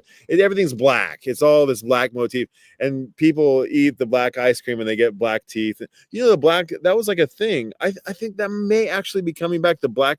Did you ever seen these old posters of Japanese Showa or Taisho era things where they had the black? This actually, I think it's way before that, where they have the black teeth. I'm sure it's way before that. It's like 400 years ago, where the black teeth was a sign of beauty. Did you ever seen this before? They brushed their teeth with something that made them black, and you look at these really old depictions of I want to say brothels or there's this art form called Tonga or something, maybe it's called Tonga, and it's Japanese pornographic art from 500 years ago. Have you ever seen this before? No, that's where that's what something like that's kind of it's kind of this weird thing. It's where the octopus and the tentacles are all over the lady within her kimonos all open, and it's kind of grotesque, and it comes from that. That's where that comes from that world of old naughty pictures. But it's kind of interesting. I have a friend who's doing kind of a modern day interpretation on it, and she covers all their heads with the kimonos are wrapped around their heads, so there's this anonymity to the artworks. And then she also like peppers the images. They're perfect replications, except they're faceless, and the forms, you don't kind of know who's on who or where everything's going, but it's just this mess of kimonos and legs and things, and sometimes it's vulgar, but it's pretty fun. And then there's like condoms and boxes of tissue amongst them, just like barely like little Easter eggs. You have to kind of look for them, but there's it's kind of fun. Yeah. What have you been doing today? Or no, you're just getting your day going. What are you doing today? Or what do you got going this weekend? 4D, anything fun? No, all I do is read and write and read and write. I very rarely do anything else. I very rarely leave the house. If you were to have to be like, I gotta get out of the house, I gotta go do something, I gotta go get some fresh air, I gotta go do something. Where are you off to? You off to a cafe for a walk? What do you do? No, the boring answer is I am thinking about going back to lecture just for 1 year, because I'm at precisely the time of life where everybody else is doing the opposite, and I like going across the grain in that kind of way. But it's whether I've still got the connections to go back at the grade I was and lecture to PhD students, because I think they might turf me to lecture to the undergrads, and it sounds snobbish, but it is more interesting to lecture to postgrads because they're just more attentive. They've got more at stake. Sure. And also you don't have to mark the horrible writing that you tend to get in the undergrads. But the other reason I like that is because I tend to go between extremes without anything in the middle, and I like that. I like that lifestyle. I don't see that as dysfunctional as people would normally say. So I love the idea of being a recluse for every day of the week, except the one day where I'm addressing 50 people at once in the same space. So for those quirky reasons, I'm thinking of doing it, but I don't think I would be prepared to go and lecture to undergrads. I think I'd only go back if it was postgrads, which are the cushier jobs. And I don't really know if I've still got the connections to engineer that, but that's what I'm thinking of. Well, leverage what you do. I mean, I every time I don't take no for an answer is what I'm trying to say. Get in there and just until you get the yes. There's 10 no's before you get a yes, but just don't take no for an answer. What would be the title of your course if you or your lecture? What would be the series? That's another perk that I've probably lost, which is designing my own lectures, which I had the luxury of being able to do. So I was able to lecture breaking down what new journalism was, where it started, who were the proponents, and so forth, and getting the students. And the number of different classes that were going into that lecture were extraordinary to me, including a group of acting students. What the fuck they were doing enrolling on this course, I don't know, but they were there. It was very attentive, and it was just beautiful to be able to design my own pointers, my own lecture series based on something I'm so fond of, a subject I love so much. So I don't think I would have that luxury anymore. I think I would have to conform to whatever the module already was and deliver that. And I'm better as a lecturer, I think. I lecture in the same way that you talk when you come on video, which means you start in one place and then you ricochet off different tangents, right? But you have the faith in the narrative that it will find its own way back, which it often does. Yeah. It's the way it doesn't. Writes. So I kind of lecture that way, and that's a plus and it's a minus. It's called inspirational lecturing, and students can get really fired up on your enthusiasm for the subject while they're sat there. You can share your wow with them, which is what you do on a video, right? You're sharing your wow for that sidecar. So there'll be all kinds of people in chat who've never ridden a motorbike, never owned a sidecar, but they're all going wow because you are. So they're bonding in that way. That's kind of inspirational, and some lecturers can do that. The criticism of those lecturers, which I've also faced, is the students go wow while they're there, and the day after They can't remember a damn thing. It's like, have I learned anything? You know, it was really entertaining and fab, but have I learned anything? Whereas a more methodical, sequential lecturer might be a tad more boring in the lecture theatre, but maybe his points of learning are easier to follow. So there's pros and cons with the way I lecture. Let's see if this guy will take your class. Stunty, are you going to sign up for 40's lecture series? Well, I had to come up because he, like the teacher, the educator, said the bad word. So, what did he say? Nostalgia? He used the F word. He used the F Did he word. say? What did I say? An F word on the screen? Oh God! Oh God! You did. 40 Apologies. Shame on you, D. You're 40. You're getting Brian, deducted. You're getting deducted. Brian tries to keep this as a family show, so I shouldn't have said that. I know. No, that's why. I drop a lot. It It can go there. It just can't be gratuitous. It has to be like, you know, called for and reserved, and then it's a fine. And every once in a while, it's fine. I like a bloody or a bollocks or yeah, I feel like fuck doesn't. I feel like a fuck doesn't have the same weight. I can do wanker, but it has wanker's another one. Stunty, what do you merde? We've got what French slang do we know? Putain de merde. Yeah, I don't think that's beyond merde. I don't think I have any others. How's it going, man? What time is it? Where are you? It's morning time? What are you doing? No, Did you have a stream today or tomorrow? Yeah. When's your stream coming? Like in 5 hours. If as you can hear, my voice is not all. Oh no. Yeah, it's fine. Like I had my my music festival. It's over. Oh, congratulations. How was it? It was brilliant. Wow, congratulations. Amazing. What was the highlight, Stunty? Yeah.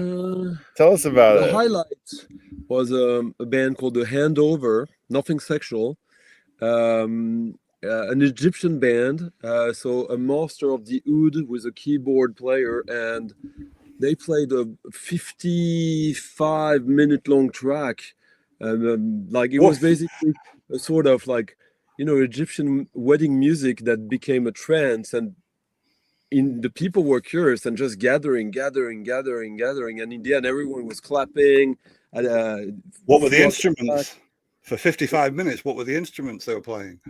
Oud, the oud, which is an Egyptian, or from that region of the world. It's not just Egyptian. The oud is a sort of loof, like and the keyboard, the various keyboards, and it was like I had Michael York, who used to be part of Coil. Who came to play with Steve Davis at my festival. Cool. And he was, I saw him at the end, he was in tears, and he came to me like sobbing. I've never heard anything like that. Wow. Yeah.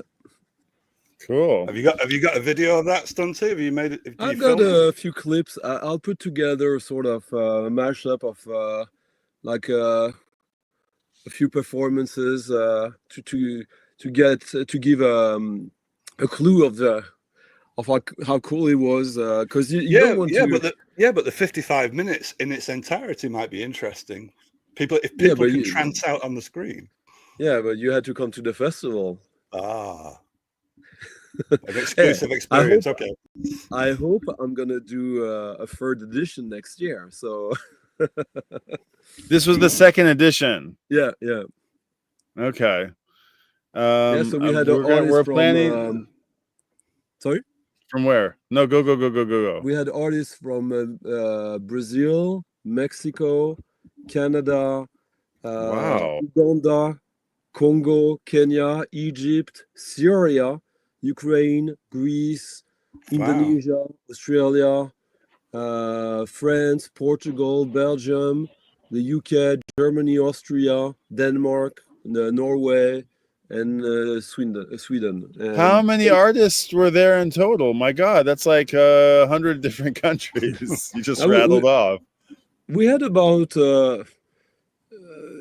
between 40 and 50, closer to 50. But of live performers, we had DJs and perform. Oh, we also had like dancers and dancing companies, and there was probably close to 25 live performances, and the rest was DJing, which is can be also very ambitious. Over 2 days. 3 days. 3 days. Okay. Yeah. Did you have showers and change of clothes and full on amenities, or was it like Burning Man? Why do you have to go into that kind of? Oh no, it was like Fire Fest or whatever, Fire Island? No, You didn't have no, we like had so basically the festival is at an old 200-year old farm. There's a bunch of huge barns. So some of the artists stayed at a hotel spa nearby, and some were housed in the farm because, yeah, there's a lot of rooms there, and but for I was there for 8 days for the 3-day festival. Oh my gosh. Okay. And of course, some people were there before. We also there were like a month ago or so, there were a bunch of people who came to put together the stages and to repair all the stuff that we had last year, that had like just to check it how it fared during the winter, and to start the gathering of wood and stuff for the stuff for the last week building. Take some organizing, yeah.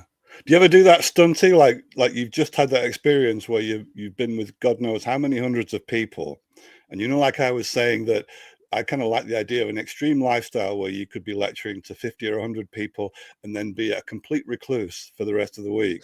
So now you've come back from that experience, are you able to go into that reclusive mode? It's a good like I was about to talk about that indeed. So it's a good question. So we had about 120 volunteers, plus a core team of like 10, 15 people, plus some people who also helped, who we had to supervise. There was a guy from Philadelphia who watches my stream, who came. He's principal of the biggest public school in Philadelphia, and he did a few rides for the audience and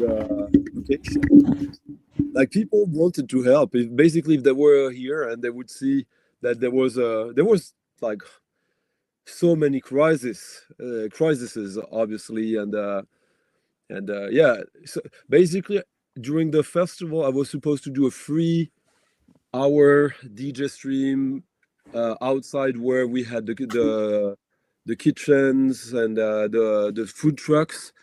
That one was reduced to 30 minutes because of crisis to avert. And then I had a proper DJ set in the club we had built. I was supposed to play 2 hours on Saturday night. I only got to play 35 minutes because too much stuff to do. Well, so, all in the while usually getting between 2 and 4 hours of sleep. There was one morning where I thought, okay, they should be able to do without me, and I had my own recluse moment where I stayed in my office, which is basically which was the playroom for the kids of the guy who owned the farm. And so yeah, at one point I thought like no more humans, no more sound. I thought you were gonna say you like went off on some sort of like vision quest, and you got your moment to go in the field of dreams and roll around in the mud and listen to music. No, but I'm glad to hear that you had I can imagine that when you come back from an experience like that, there must be some kind of withdrawal or readjustment to make. Oh, the time suddenly. Oh, I have all this time to do. Mm-hmm. Mm-hmm.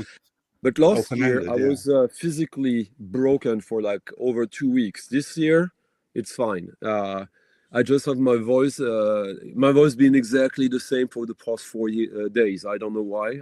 It may be permanent. Who knows? But You're getting old. You're getting old, Stunty, like me. yeah, well, no, I bought before the festival. I bought these like Like me goofy- too, Stunty. You youngin. Well, no, I bought goofy trainers. You know, the ones that are so thick that you feel like you're falling into them with your feet, and that made a huge difference. So I had to forget about style, although my girlfriend likes it. But other than that, I thought these are disgusting looking. But at least I have my feet back after 2 days only. That's I good. forgot about style about 40 years ago. You looking good, 4D, with your jean jacket on there, your hat. You're doing all right. But until you look at the You badges got your on Richard Nixon. You got your. that's an original badge from 72. 1970s. So What really 54 makes it, years. what makes this really funny to me is you can't see it on my lousy camera, but he looks such a used car salesman on that. You know, Yeah. why would they use that photograph to promote him in 1972? So it always makes me laugh. And then if you look a bit higher, you start to get into the water. You start to get into the Watergate badges. Can you impeach Clinton? Okay. And then there's one other one. There's one other one when the wiretapping and the bugging. Can you see that one? Can't quite make this one out. Yeah, let's see.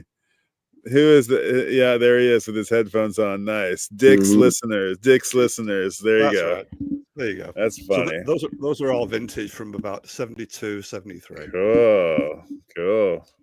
When the last time I was in America, and I told you about when I wore the vintage Robert Kennedy for President 1968 button. Right.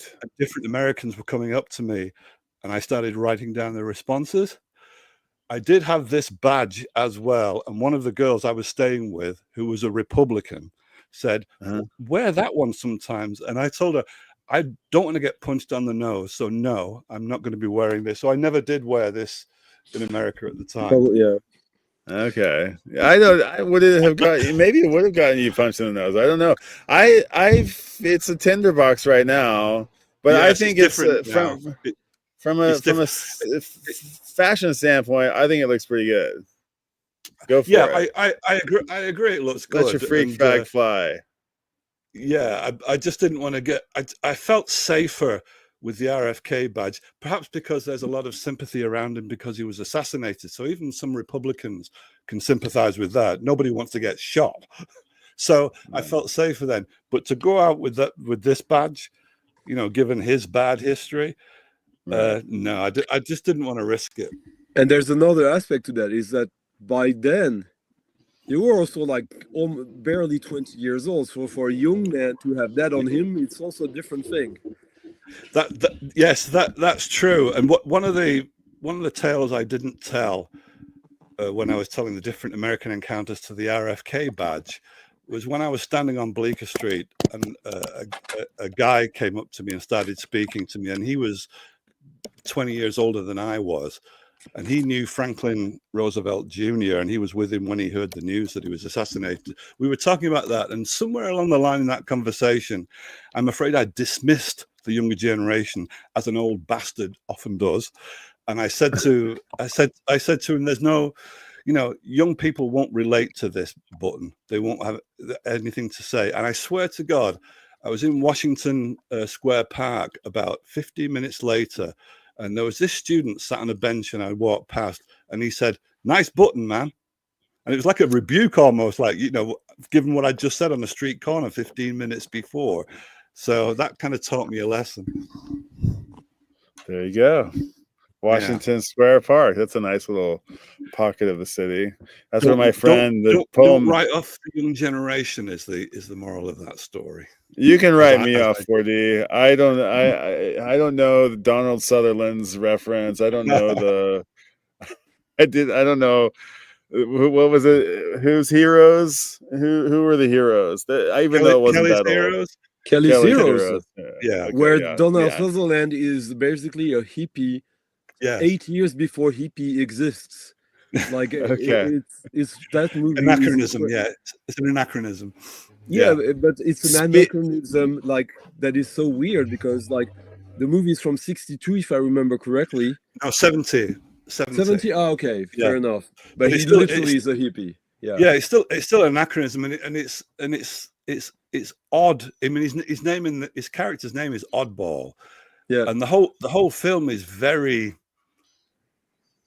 Oh yeah, poised. The film is poised precariously because it's a war film, and it indulges in action movie. You know, bullets firing, tiger tanks, explosions. yeah, but it's only but at the same time, the it's only motivation a for the characters is to reject fighting for the U.S. Army and to go into a commercial enterprise instead. Well, yeah, in a way, but instead it's a war movie only because we see tokens of a war movie. It's a moral tale, like a horrible moral tale. Yeah, which you could also say about war movies, of course. Yeah, but in this case, it's really, you know, that movie called, which has some similarities, which is one of my favorite movies called There Was a Crooked Man, the Mankiewicz movie. I'll be right back. Keep going. It's ringing a bell. You have Kirk Douglas, Warren Oates, Henry Fonda, and it's basically also like a horrible, wicked tale where basically someone gets transformed throughout the movie, like where basically the good guy says "fuck it" and thinks like I'm for myself now. Is it early 1970s? It's ringing bells somewhere in my head. Probably around 75, something like that. I think Right. it's the very last movie of Joseph K. Mankiewicz. And okay.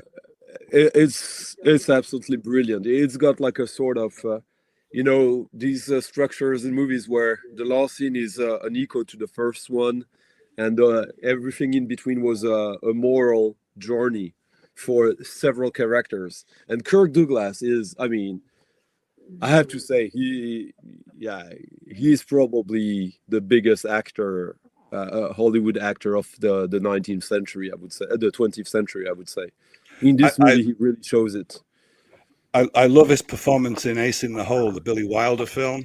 Yeah, about journalism in 1951, I think it was. I think Kirk Douglas was magnificent. And he was the mensch as well, I think, I would say, as a human. Interesting.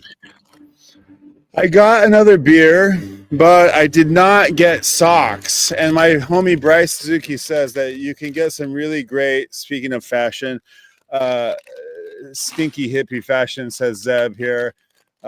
Family Mart sells really bitchy striped socks, some tube socks. I got a Big Thunder. This is a little 35-cent chocolate thing. But and another beer. Brian, you know that when you show a product like that, you have to show 2 other products at least from other brands. Otherwise, that's considered as bad. What? Explain to me. It's a sponsor. I'm sponsor. Hold on. Yeah, 2 other brands. I never. This is in the terms of. I think BBC would have that rule. Yeah, the old BBC would have that rule. If you're not paid by that company to show independency, you have to show a panel of competing brands. Otherwise, I have to. Yeah. Otherwise, you're a shill. Oh, I'm fine being a shill. I don't care about being a shill. I don't mind being a shill whatsoever. Send me chocolate. Send me speakers. Send me records. I'll shill them all day long for you. I will be your shill. About showing, it was quite funny at the festival because we had a good like international attendance, and there were quite a few Brits, and it was quite funny to see Brits like seeing Steve Davis there and like being very confused, like, is it really Steve? And people coming to me, is it Steve Davis? This Steve Davis?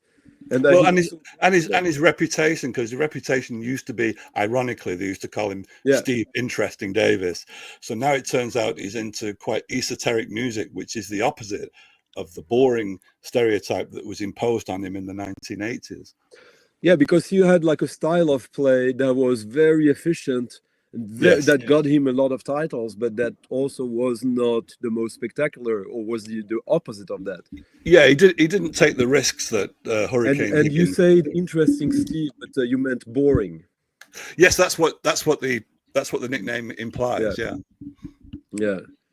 Do you know who I'm just he is, Brian? Keep going. No, by name and by the fact that you mentioned him and that he played in this band that I've kind of also know by name, but not really. He's No, tell me again. You wouldn't know his band by name. No, but only because you mentioned it. That who does he? Yeah, the game, because I've heard him. It's the game is snooker. So this guy was a snooker player, and he was a champion snooker player in his time. And how would you describe in the UK his spot in popular culture? Of course, Dante. At the time, if we're talking about the 1980s, there'd be everyday mentions in the press, you know, whatever competition was on, or even if there wasn't one. So you could measure it that way. But now, in retrospect, I'm not sure. I mean, I'm out of touch anyway, as you know. Yeah. So I'm not sure whereabouts in British culture Steve Davis would be to a younger generation in their 20s now. That I'm not sure about. All right. So wait, was he? Were you speaking about him in reference to being at the festival and being a member? Were you talking about him in terms of being at the festival? Yeah. Yeah. And then were you talking about that he also plays in this in a band, or has played in other bands? He performed at the he's also known as a snooker player in addition to these other accolades. I think he's a champion snooker player, and he supports Stunty's channel. He's a big fan of Stunty's. He's a celebrity in the UK. Like he's a snooker champion, but he's more a celebrity. You know, if you have celebrity Big Brother, he would be in the top 5 guests you would want to have in the UK, as I came to understand. He's the kind of guy that no one has anything bad to say about, and he's pretty active, so he's quite beloved. There's people stopping him in the street all the fucking time to get selfies, and he is generally one of these guys who is really, really, really nice and helpful. Cool. Doesn't mean that he's not gonna be if you talk with him in private, that he's not gonna be able to say some nasty jokes and I mean, he's his own man. He's not bland at all. But it's I don't know. It would be like having Martha Stewart at your music festival in a way. And Martha Stewart and Snoop Dogg at the same time, because Snoop Dogg is kind of retired from music in a way. I'm just getting to some of these comments. Stunty, you're not a 007 fan, are you? Or are you? Do you have a favorite Bond? I didn't ask it. We've got Connery and Pierce Brosnan. That's an interesting choice. Pierce Brosnan. 40, I assume you have to go with Goldfinger and well, I got changed, as you know. I'm stuck in the past, so there's only Sean Connery for me. There is no other James Bond. No other James Bond. My parents took me in 1968. My parents took me to a local cinema which had a balcony in it, really beautiful Art Deco cinema, to see a double bill of You Only Live Twice and From Russia with Love. And all I had to compare it to was a very small cathode ray tube black and white television that we had at home. And my family bought us front row balcony seats, which was for my poor family, that was a massive expense. And when the curtains opened up and You Only Live Twice came on, I mean, as soon as that volcano lid slid back, that took the roof right off my imagination, because I was only how old would I have been then? 7 years old, probably, or 8 years old. And to have that experience right in front of you it left an imprint on my imagination that's still there. So when we were talking earlier about wow, things that make you go wow, that surge of enthusiasm, I had that right there and then. Just amazing. So it's hard for me to move on from 1968 after that experience. Also, there's the fact that most Bond movies since then haven't really evolved. They're kind of set like in a Yes. sort of. And I remember, I think it was probably around 2005. I was at the movies and I saw a sci-fi movie, a small movie. It was the second movie by the guy who did Cube. It's a little sci-fi movie called Cypher, and watching it, I feel like, oh, this is what they should do as a Bond movie now, because that was really modern. Basically, it's about you see a guy who's kind of lost in a situation, and throughout the movie, you learn that the guy went into a sort of like conditioning, mental conditioning to forget who he is so that he can make the absolute perfect infiltration of a private company that is doing some evil deeds. And I thought, well, this is what a modern James Bond movie should be. Like having something. And after that, I've seen most of the new ones, and they're modern in the sense that they use modern cars, but and gadgets, but it's kind of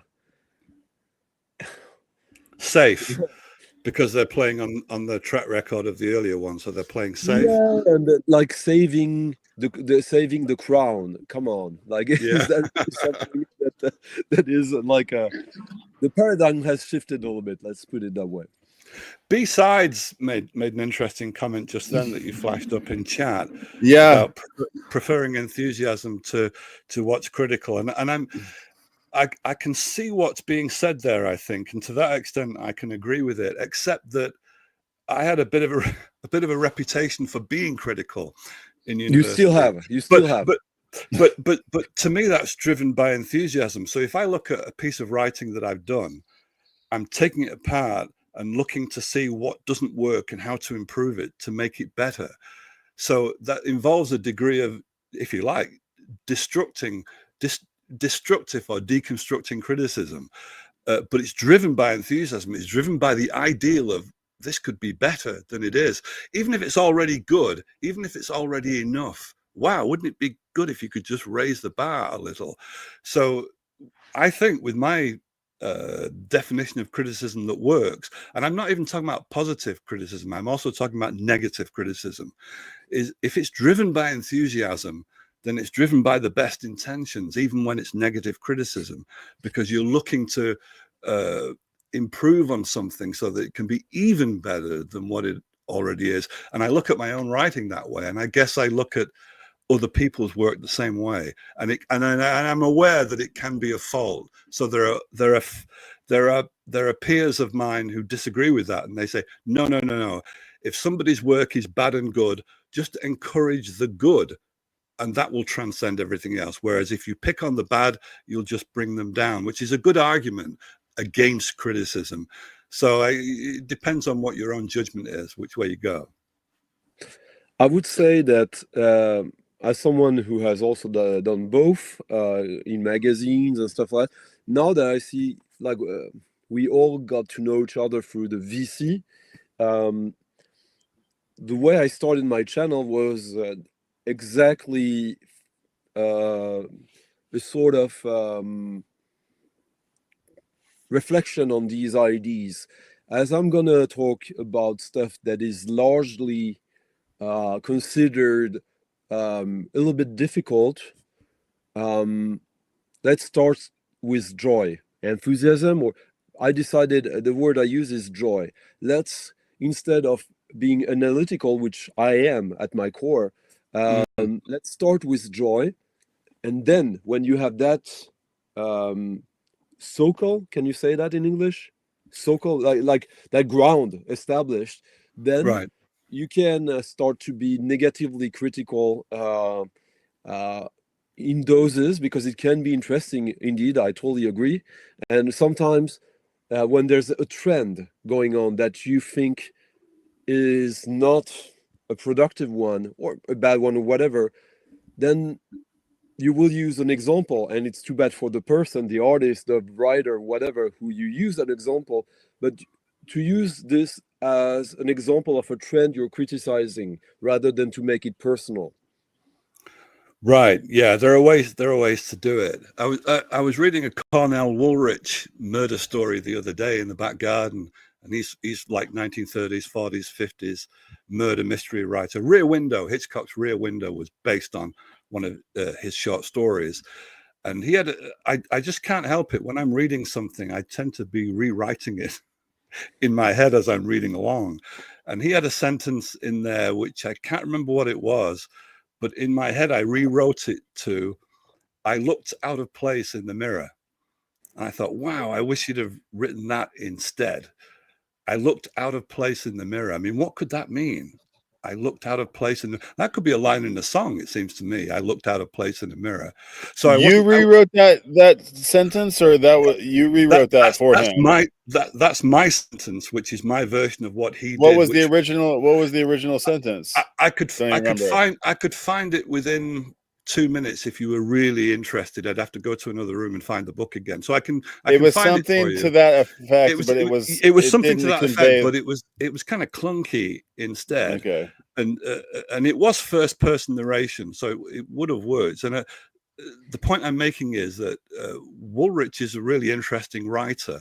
He's pulp detective fiction, but he's literary. He's an interesting writer. Bonjour, Greg. So I wasn't knocking him. I wasn't knocking the guy. I was just kind of improve on what he'd done. I was thinking about hi OGACs. How you doing, buddy? I'm good. How are you doing? Yeah. How's your film coming along? Should we ask about the film? We'll circle back to it. But what inspired you to pop up? Anything in particular? Was it the intelligentsia, the academia of Stunty and 4D here? Stunty. Was it? It's horrible. What I was gonna respond to this notion of enthusiasm versus no, wait. Yeah, Greg, between 4D Man, Brian and me, fuck, marry, kill. Sure. What are you saying? I don't know. What's the question? I don't know what that means. You have to choose who you want to fuck, who you want to marry, and who you want to kill. Oh God. God! Are we putting him on the spot? Is this a French thing or a Swedish thing? While OJC figures that out, I'm just going for a piss, so I won't hear. Oh, good, lucky you, 4D. That's an interesting one. Always has a great welcome. That's a very yeah. Anyway. But Brian, what inspired you to pop up? Yeah, what inspired me was I think it was the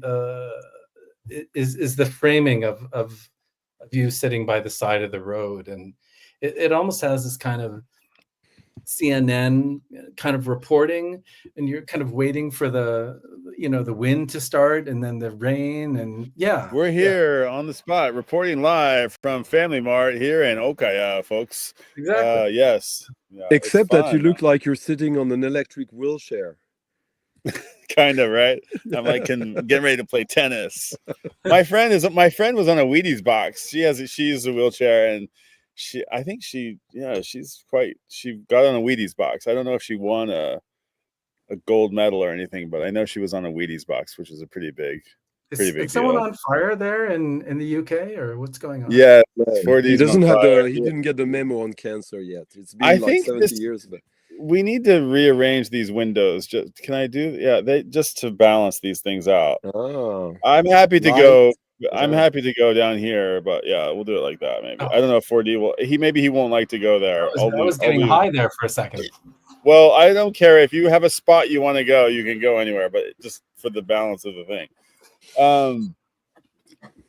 Okay. Here's my problem. Okay. I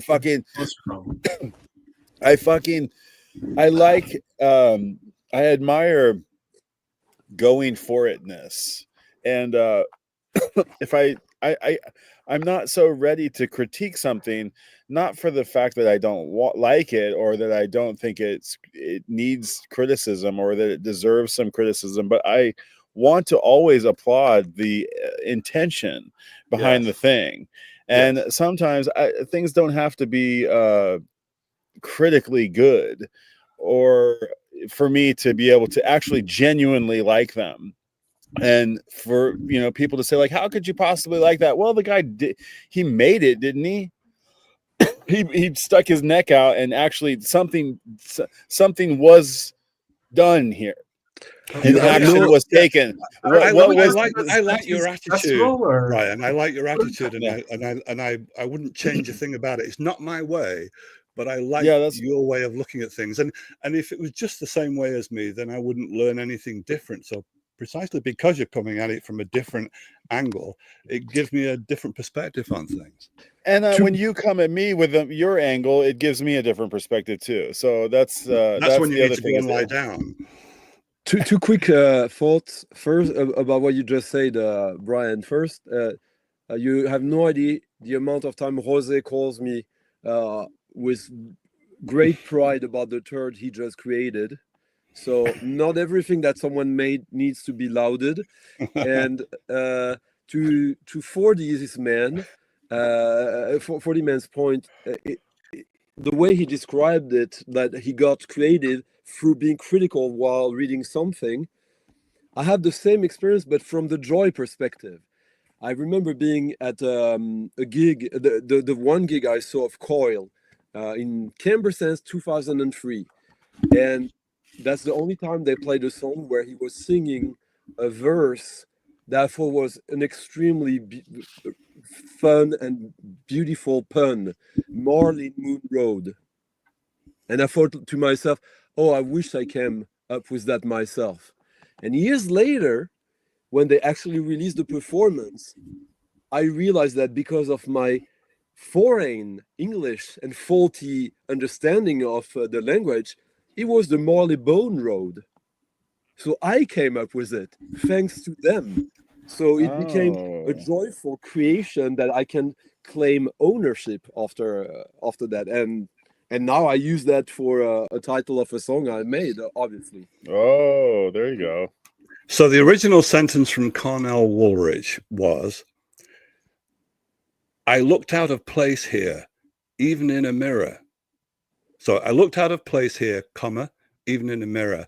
And it's written from first person point of view of a woman who feels displaced in this criminal milieu that she's in. So I just distill that to, I looked out of place in the mirror, just a one direct, no commas. I looked out of place in the mirror to try and confront you with what an odd sentence that is. You know, if you add the proviso even in, it just feels to me like it dilutes the power of that sentence. But if you imagine what must that feel like? I looked out of place in the mirror. Wow, it's like, that's like, I don't know, that feels more, that it has more immediacy to me. So that's why I sort of wrote it down to that. But my reason for doing that isn't to knock Cornell Woolrich, who's a fine writer. It's driven by the enthusiasm for the art of writing and for what effect that would have within the paragraph that it comes out of. Now let me give you a chance to add. Wait, Santi, let me stop you. Greg hasn't gotten in a word edgewise. It's a quick thing. So let him have the floor for a little bit. What I walked into here. What if I walked No. I just Okay, fine. Just give him a chance. Yeah. It's just a quick thing because otherwise it will be lost. Okay. 40 men. And now just give joy and enthusiasm a chance and try to add in your take on it a little bit of Lewis Carroll as well. Oh my God, that's a stretch for me. Let me think about that while Greg gets a word in. Yeah. Greg, you're a professor too, right? You're a professor, right? Yeah. Are you going to sign up for 40's seminar? I don't. The whole mirror stage thing for me, I kind of got over that a while ago, or maybe I didn't. Mirror? Sure. The mirror stage. No, what's the mirror stage? The mirror stage. 4D man must know about the mirror stage, right? Like, it's news to me. You've got the floor. Oh God. Well, it's one of these core kind of psychoanalytic terms, right?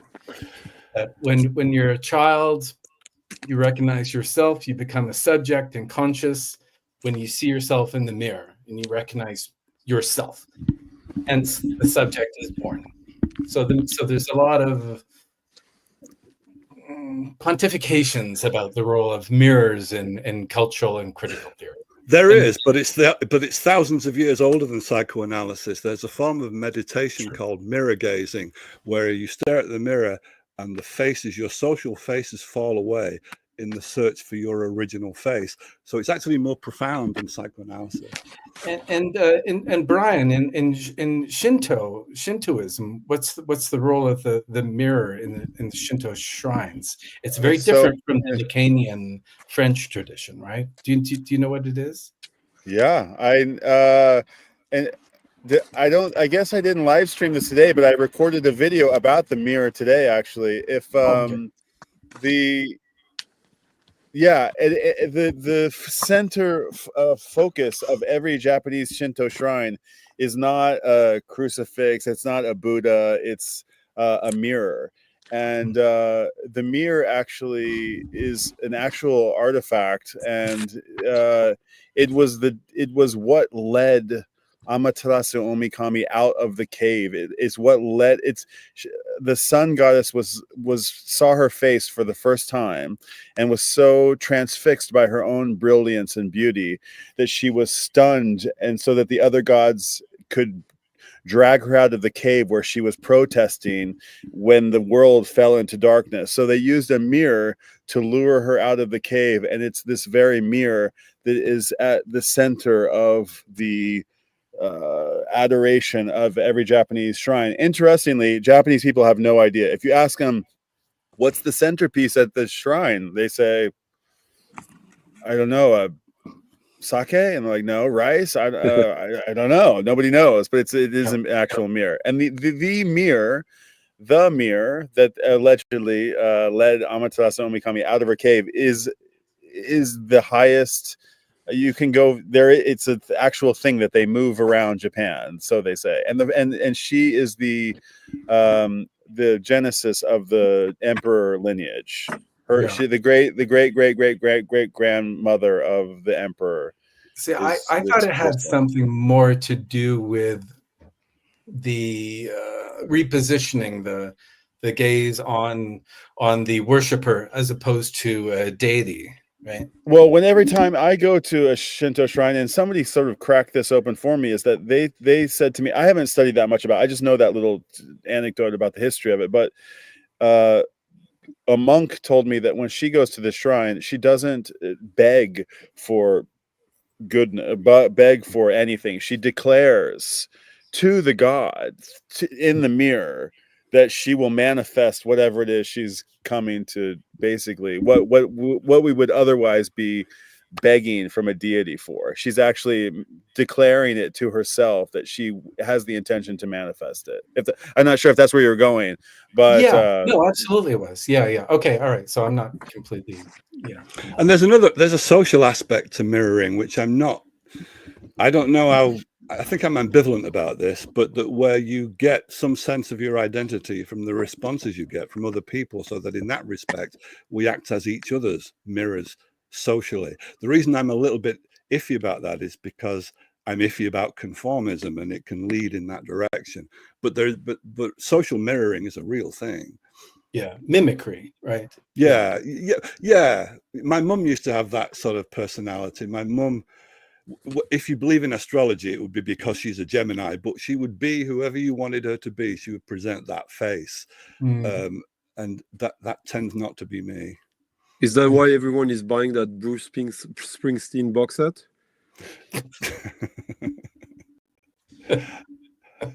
I would love to buy it if I had the funds to buy it. I'd buy it. I don't need it. Just chill for it, Brian. Just chill for it. Will the Bruce Springsteen people please send me a box of the Bruce Springsteen records? I will listen to them, and I will be completely uncritical and be overly enthusiastic about my love for them. Please send me a box of Bruce Springsteen records. I should say. Hold on. Greg didn't get to finish his whole thing. Sorry. Like, what was the thing, Greg? You don't want to talk about mirror theory, or the mirrors? No, I liked 40 Man's point. How did we get onto mirrors? I think it was 40 You brought it up. Okay. It was that sample sentence that So Greg was thinking about psychoanalysis, where it's a stage of development. I was only going to switch the subject and say, you know, I am loving this video series that Brian's up to, where he didn't even tell us that he was gonna buy a Sidecar. So he sprung that as a kind of a surprise. All we know, he was going on an overnight bus trip. So and the bigger reveal even than the Sidecar to me was the background of I don't know what they are, but you were standing in some sort of rice paddies field, and behind you were these sort of triangular hills or mountains. There were about 3 of them, and it was such lush green. It was a beautiful backdrop to that particular video broadcast. So then picking up sort of on the fly these little excerpts of checking back in with a short live video on the road. I'm loving this series. It's very sort of Kerouac in Japan. Man.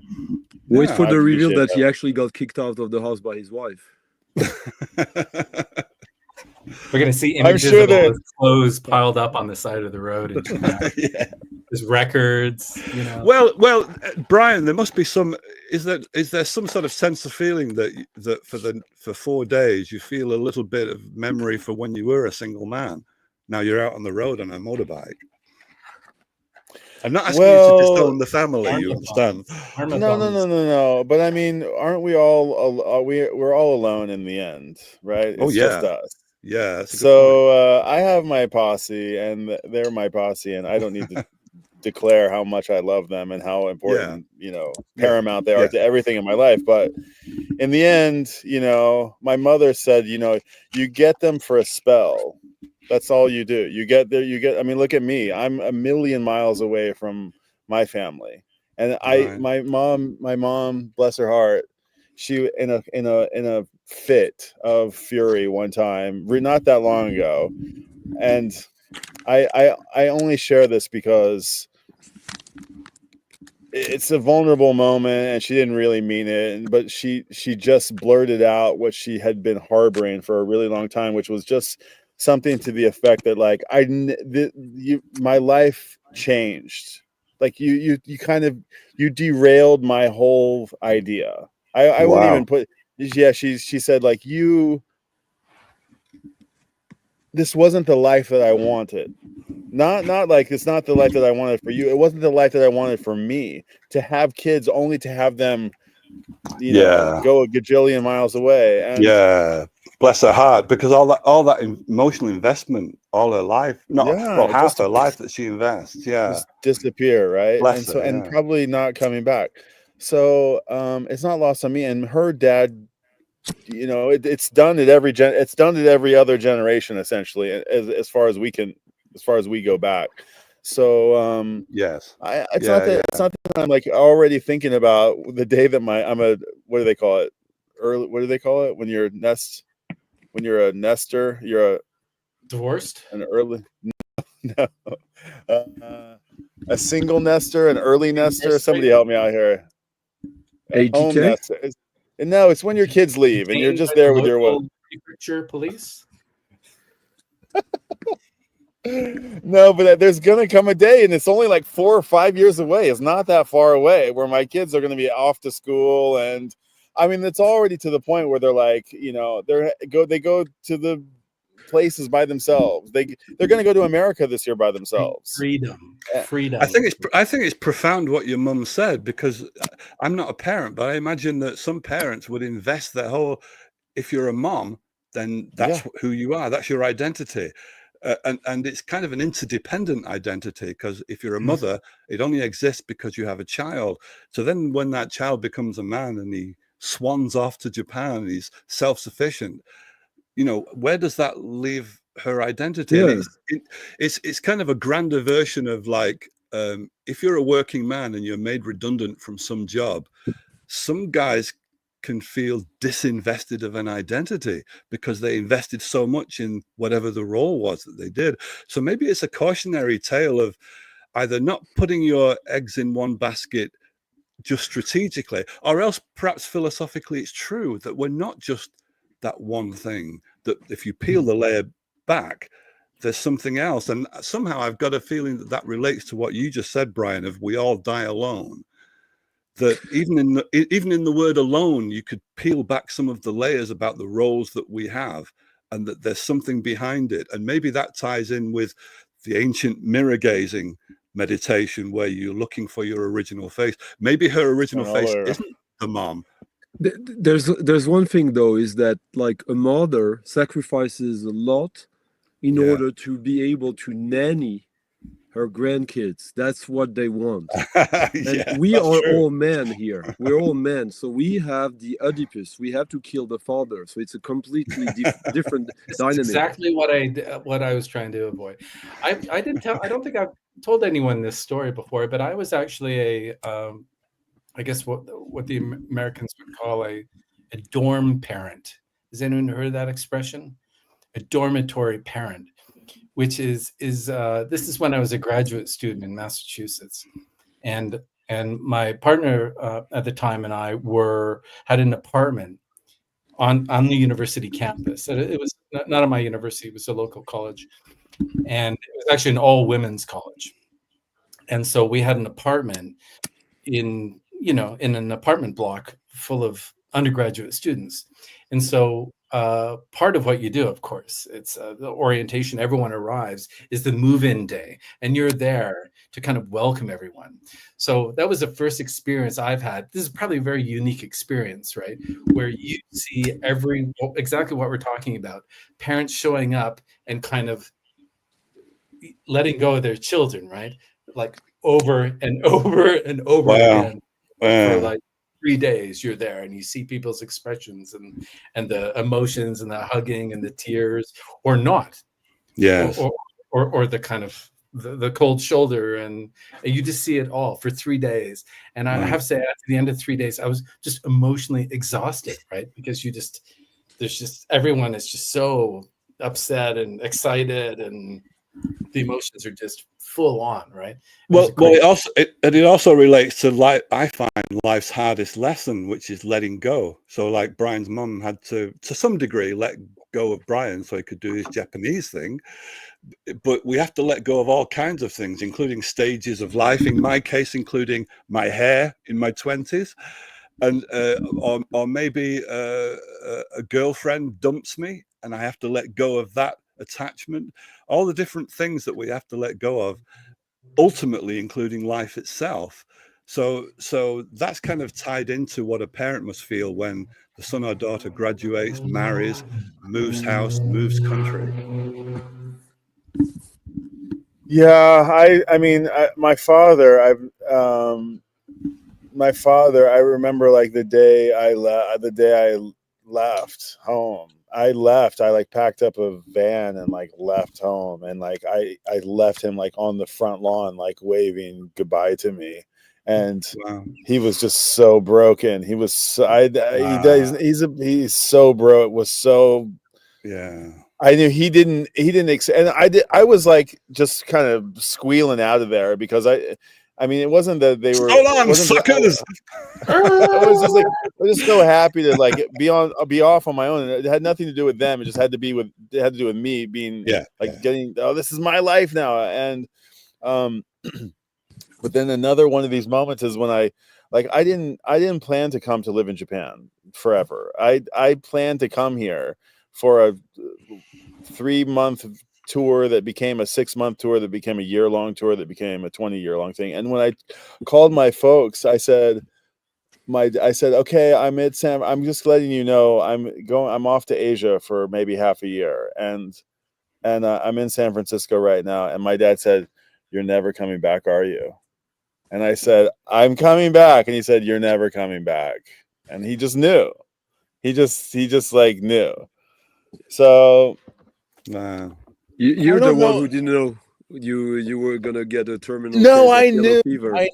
I knew. As soon as I did your wife say that to you when you left, Brian? When you went on your trip? Now you're not coming back, are you? Have I spoken about how my wife doesn't? Why am I getting all this like?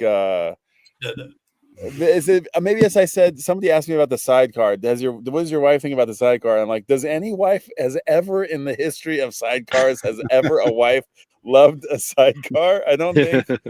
They're not for wives. And Can I You can I know, just Go ahead. apologize? Can I just apologize to chat because I don't know how to get chat up to see it. So it's not that I'm ignoring chat. I don't know how technically to I see think chat. we've and you pissed them guys at all the off same by time. ignoring them. It's my fault. You're totally No, I'm right. sorry, chat. we all know that Brian is coming home because sure, we have to let go of things in life, but thank God for vinyl records. Yeah. There's a psychologist called Roberto Assagioli, and he had this idea called psychosynthesis, and the basis of it is that we have multiple personalities. So that kind of ties in with, you know, your mom was still a woman, you know, when she became a mother. So there's two possible roles, and when you've flown the coop, you know, she's still a wife.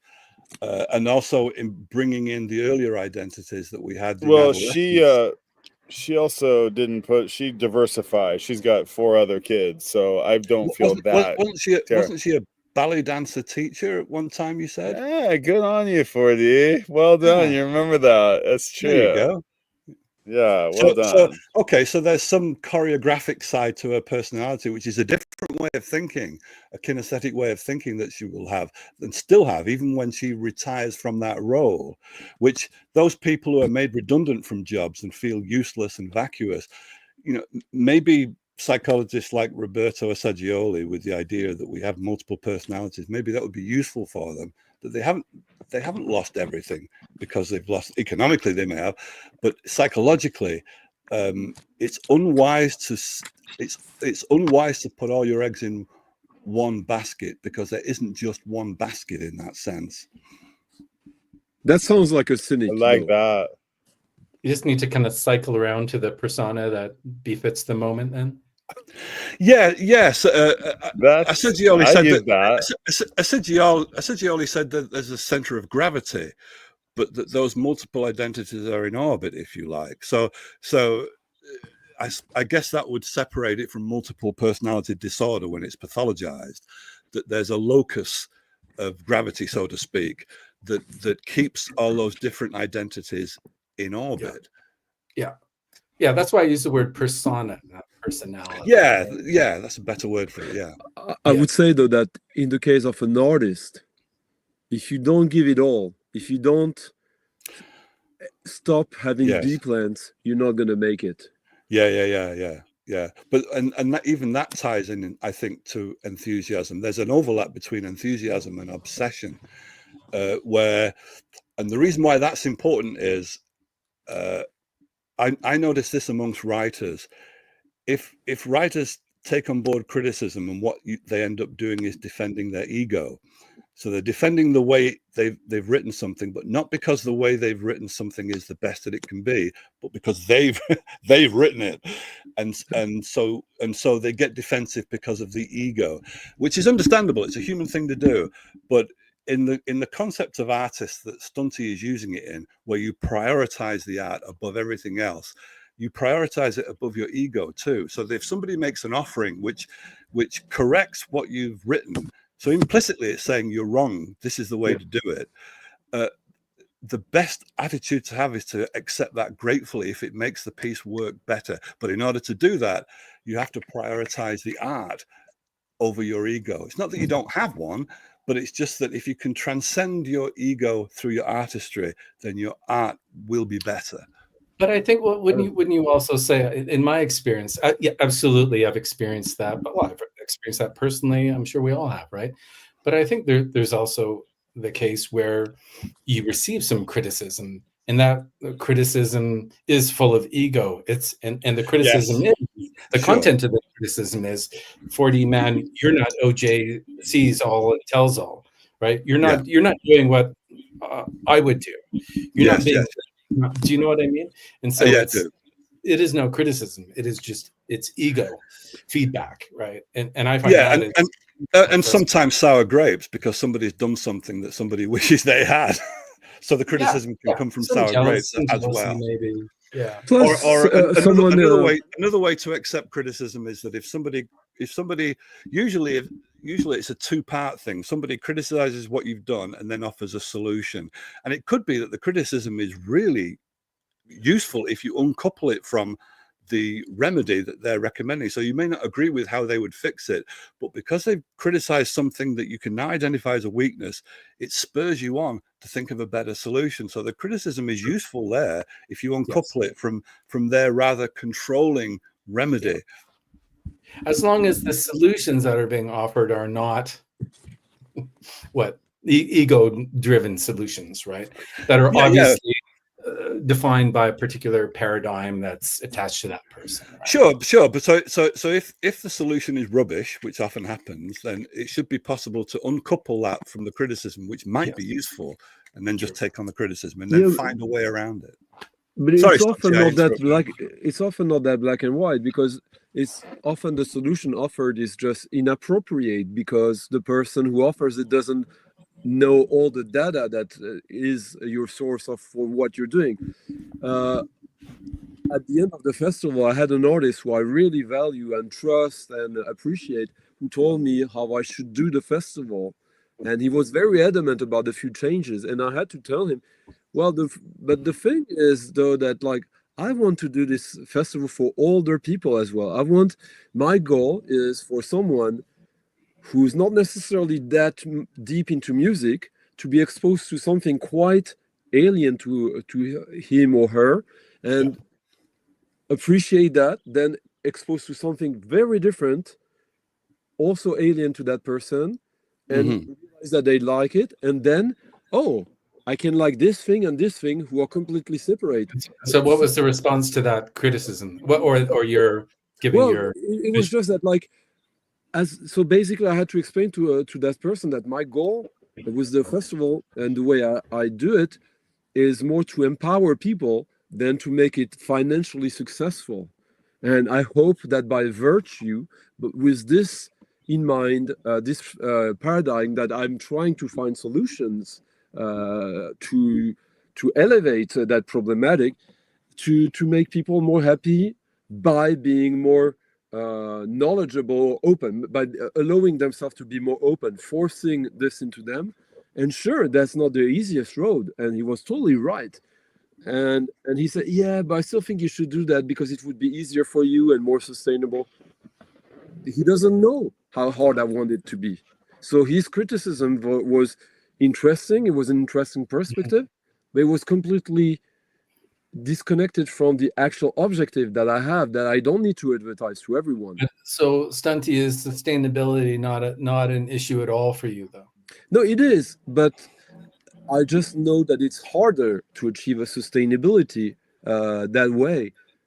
But if I didn't have that perspective, I don't know if I would do it. Yeah. My goal is not to make an economically successful music festival. That if I want to do that, I know how to do it. It's not a problem. I mean, it is a lot of work, but my goal is more virtuous than that. And it's spun out from what I do with my YouTube channel of trying to make something that has an actual impact on people's life that is positive, disconnected from any financial investment in it all. Just that to help people realize that we're much closer to being free than we realize. And sometimes we don't realize that we're not free. Maybe to have them realize that there's a greater freedom to reach. And when I see older people who come and thank me because they say, oh, I never thought I would be attending a concert of Egyptian traditional music or of extreme metal, and actually find a way into it, because all of these things were at the same time in the same festival, and I tried to connect the dots. I didn't give any clues that you have to connect the dots. They did that all by themselves. I just presented the possibility, and when they do, they feel empowered, and then I'm happy because that made the life of these people for that while a little better. Are we going to define what freedom is then? Because freedom came up there. I mean, a Buddhist would say that freedom is implicitly connected with letting go of everything. Not necessarily everything, but like it can go step by step. I mean, there's all grades. You can You can be free, if you have no money and manage to find a way to be somewhat happy, then you are freer than someone who has to worry about money all the time because they have a lot of money. But obviously, the person with a lot of money would. I mean, we can go back to the sentence that you retooled from that novel. That like you can indeed see it from so many angles. The same sentence can have, even before you retooled it, it can have so many different meanings depending on where you look at it from. So freedom is the same. Yeah.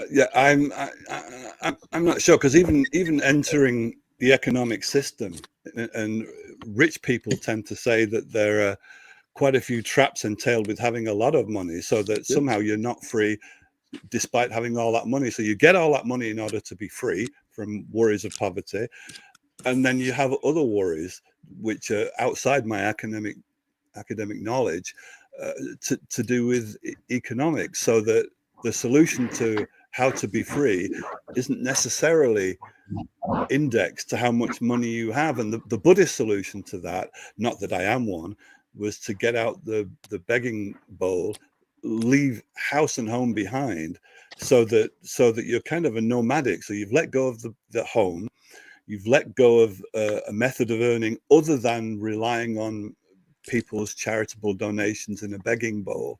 I'm not saying that's the way to go. I'm just saying that's one particular example of a movement that was trying to work out how to let go of everything.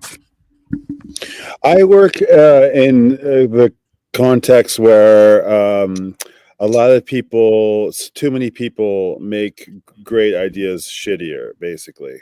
And too many. There's one great idea. Everybody wants. Is that on the back of your business card, Brian? Is that sorry? No, but it's just the nature of working on a big team, and everybody being really passionate about having their idea as being like too many cooks spoil the broth. You mean? Yeah. So I wish you would have said that when I interviewed you for the film. That would have been a great introductory line. You can take it from this might be my guess. But I find I used to kind of fight for my little ideas, and I don't fight for them anymore. And it's not because I like capitulated and I give up on them, but every time that I let somebody else oops. Hold on. Okay. Okay, it says studio instability problems. Yeah, I got the message as well, but we're here. Everybody's still here. Okay. What ends up happening is one of two things. One is that like the idea gets shittier, and I get to say, "Told you so." Maybe you should have done it my way. Maybe listen to me next time. That's one outcome. Or the other outcome is, maybe it wasn't so bad in the end, and maybe it was better your way, and maybe it wasn't better my way, and maybe like what? It's fine. It's done. It's another choice. Another decision got made. It's finished, and let's go on to the next decision to make together. And that must be hard to do. For the collaborative, it is hard to do. 4D. It's like it's exhausting to put your ideas out on the table, pour out your creativity, only to have them get thrown off the table. That's why you start things like Coca Record style or some storytelling thing, or you have other things, or writing where you're just in control of the words, whatever yourself. It is, where you have control of everything. And then you have control of that, and you let the other stuff just like it's part of. Yeah. But Brian, do you never get the opportunity to say, here's the third scenario, which is, okay, that last scenario, that last product, that last project was shit.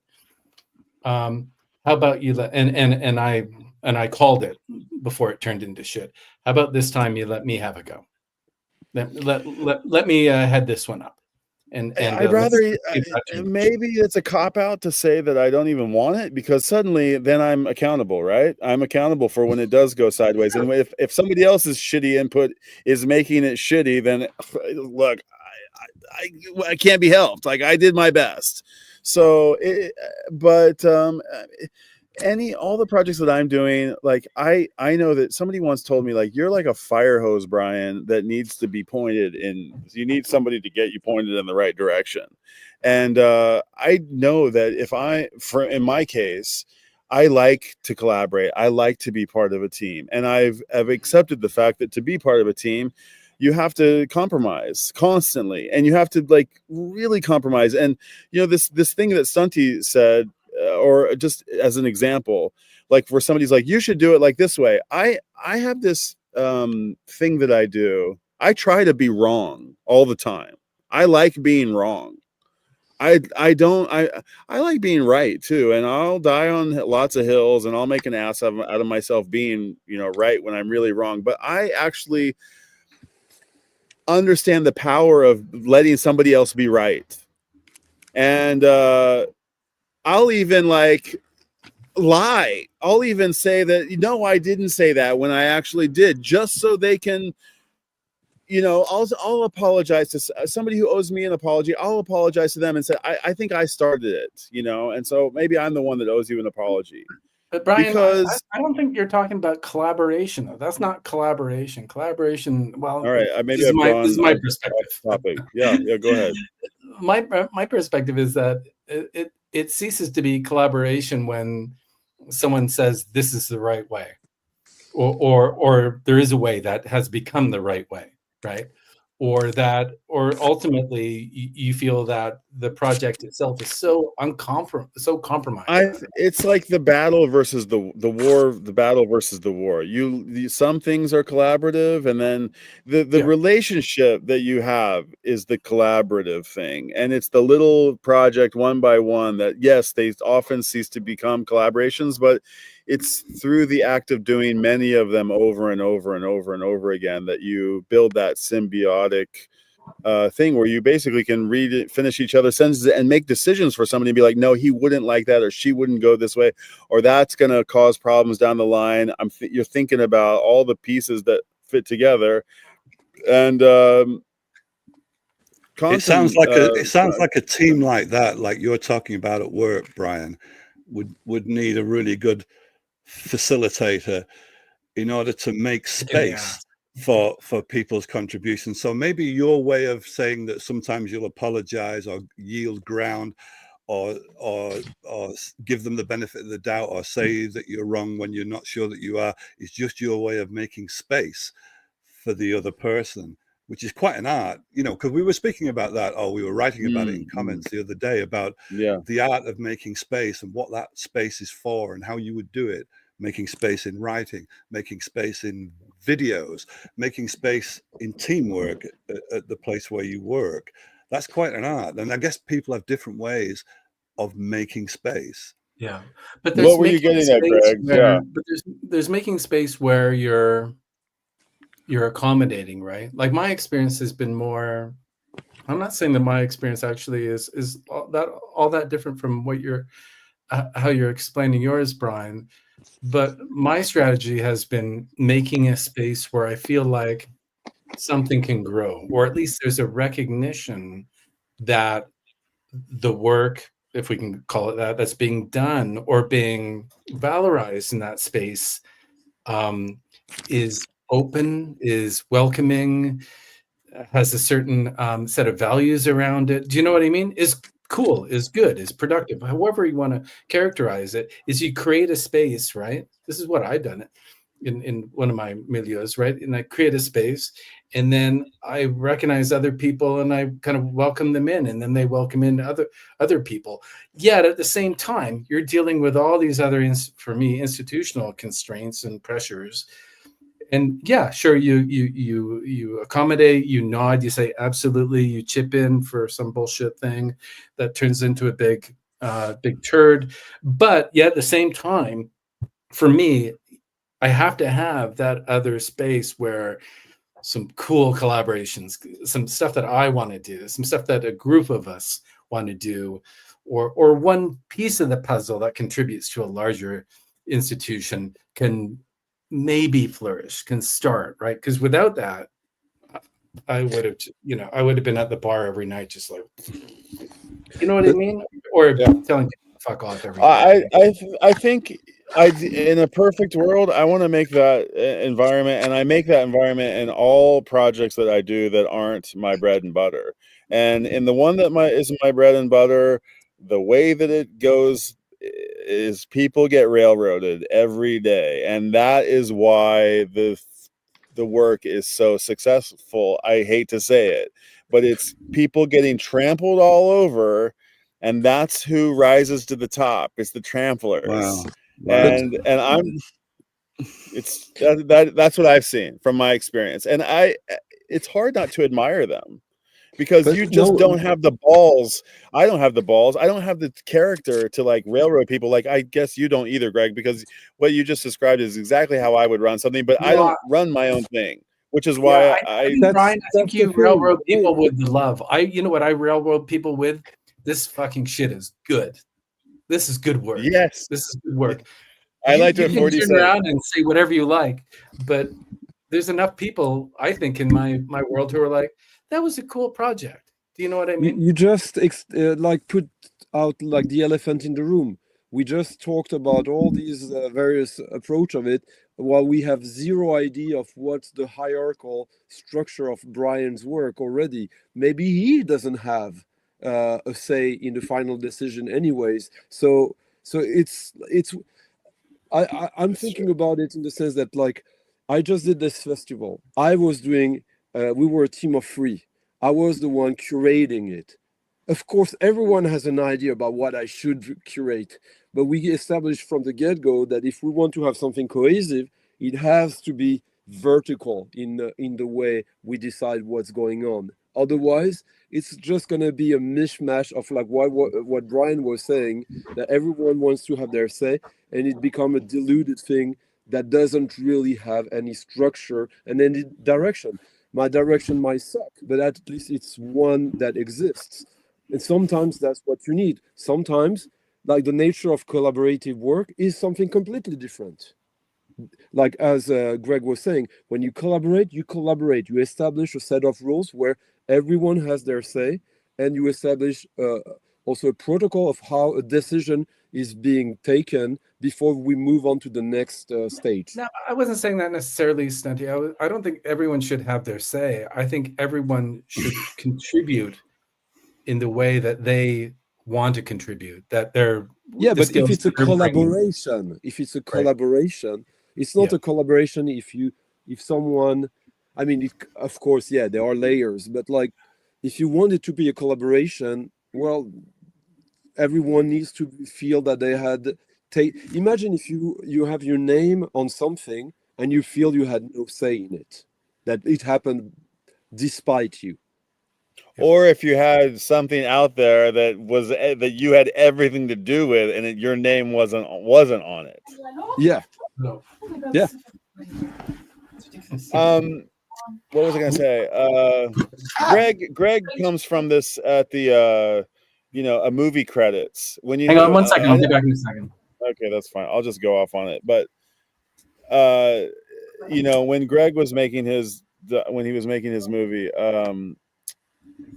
he was constantly talking about, like, not constantly talking, but he was talking about, he was very specific about, this is the edge of my duty, and then that duty ends here, and somebody else picks it up and takes it from there, and this person does this, and I don't do this, and each person has their specialty that does their thing. And when I watch a movie credits, and when I imagine, or from what I know about being on set, for you to say to the guy holding the mic, like, hey, can you come over here and shut and open this door when this thing happens? And the guy being like, no, I can't do that. I don't do that. That's not what I'm here for. That's not what I do. That's like, I look at the credits on a film thing. I'm like, that guy's one job is to open and close that one door, That's why his movie is in the right. And like my job is like to do about 200 of those roles, and my thing, right? And I don't complain that I've been asked to open and close the door. And Greg, I'd drive you crazy if we ended up working together, because I'd be like, I'll do it. It's faster for me to do it than to go to do it the right way that's creates a system of flow and that everything is synergetic and working together. I'm just like, no, it's chaos. It's better, I promise, or something like that, you know. But I respect that there is that approach, not only in filmmaking, obviously, but in any great system, right? In Apple or in fucking Honda or with Family Mart. Or McDonald's. But as soon as I start having to tuck in the climb clock and write the thing and do the thing, and that's not my job, I'm just like, fuck you, fuck off. You're not a fucking get out of my. There's some analogy in there between the role of a movie director and all the different functions that work around a movie on a movie set, and the director as the central locus. I'm not sure what the analogy is, but I've got an anecdote. I don't know if it fits into what you've just said. Is when Roman Polanski was directing Rosemary's Baby, there's a scene where a woman takes a phone call in the bedroom, but the camera is not in the bedroom. We're in the adjoining room and the door is open. And the camera's already been set on the tripod and it's looking directly toward the door. But the woman is sat on the bed with her legs crossed. So all we can see is one leg from the knee down, because she's sat behind the wall, so to speak, on the bed, and we're looking head on. The cameraman moves the tripod, so now he's got a diagonal line where we can at least see a little bit of the body language of the woman who's taking this very momentous phone call. Polanski comes on set, notices that the tripod has been moved, and in his usual way says, no, why would you do that? Why would you just move it back to where it was? It was fine. And the cameraman is saying, you realize that the frame of the open door wasn't seeing anything. It was just seeing an empty bedroom and one bit of a leg and the cord of the telephone. So you weren't even seeing the telephone. You weren't seeing the facial reactions to you weren't seeing anything. And Polanski says, yeah, that's fine. Let's do that. So, he's the boss. So the cameraman puts the tripod back, shoots the scene, and it goes out that way.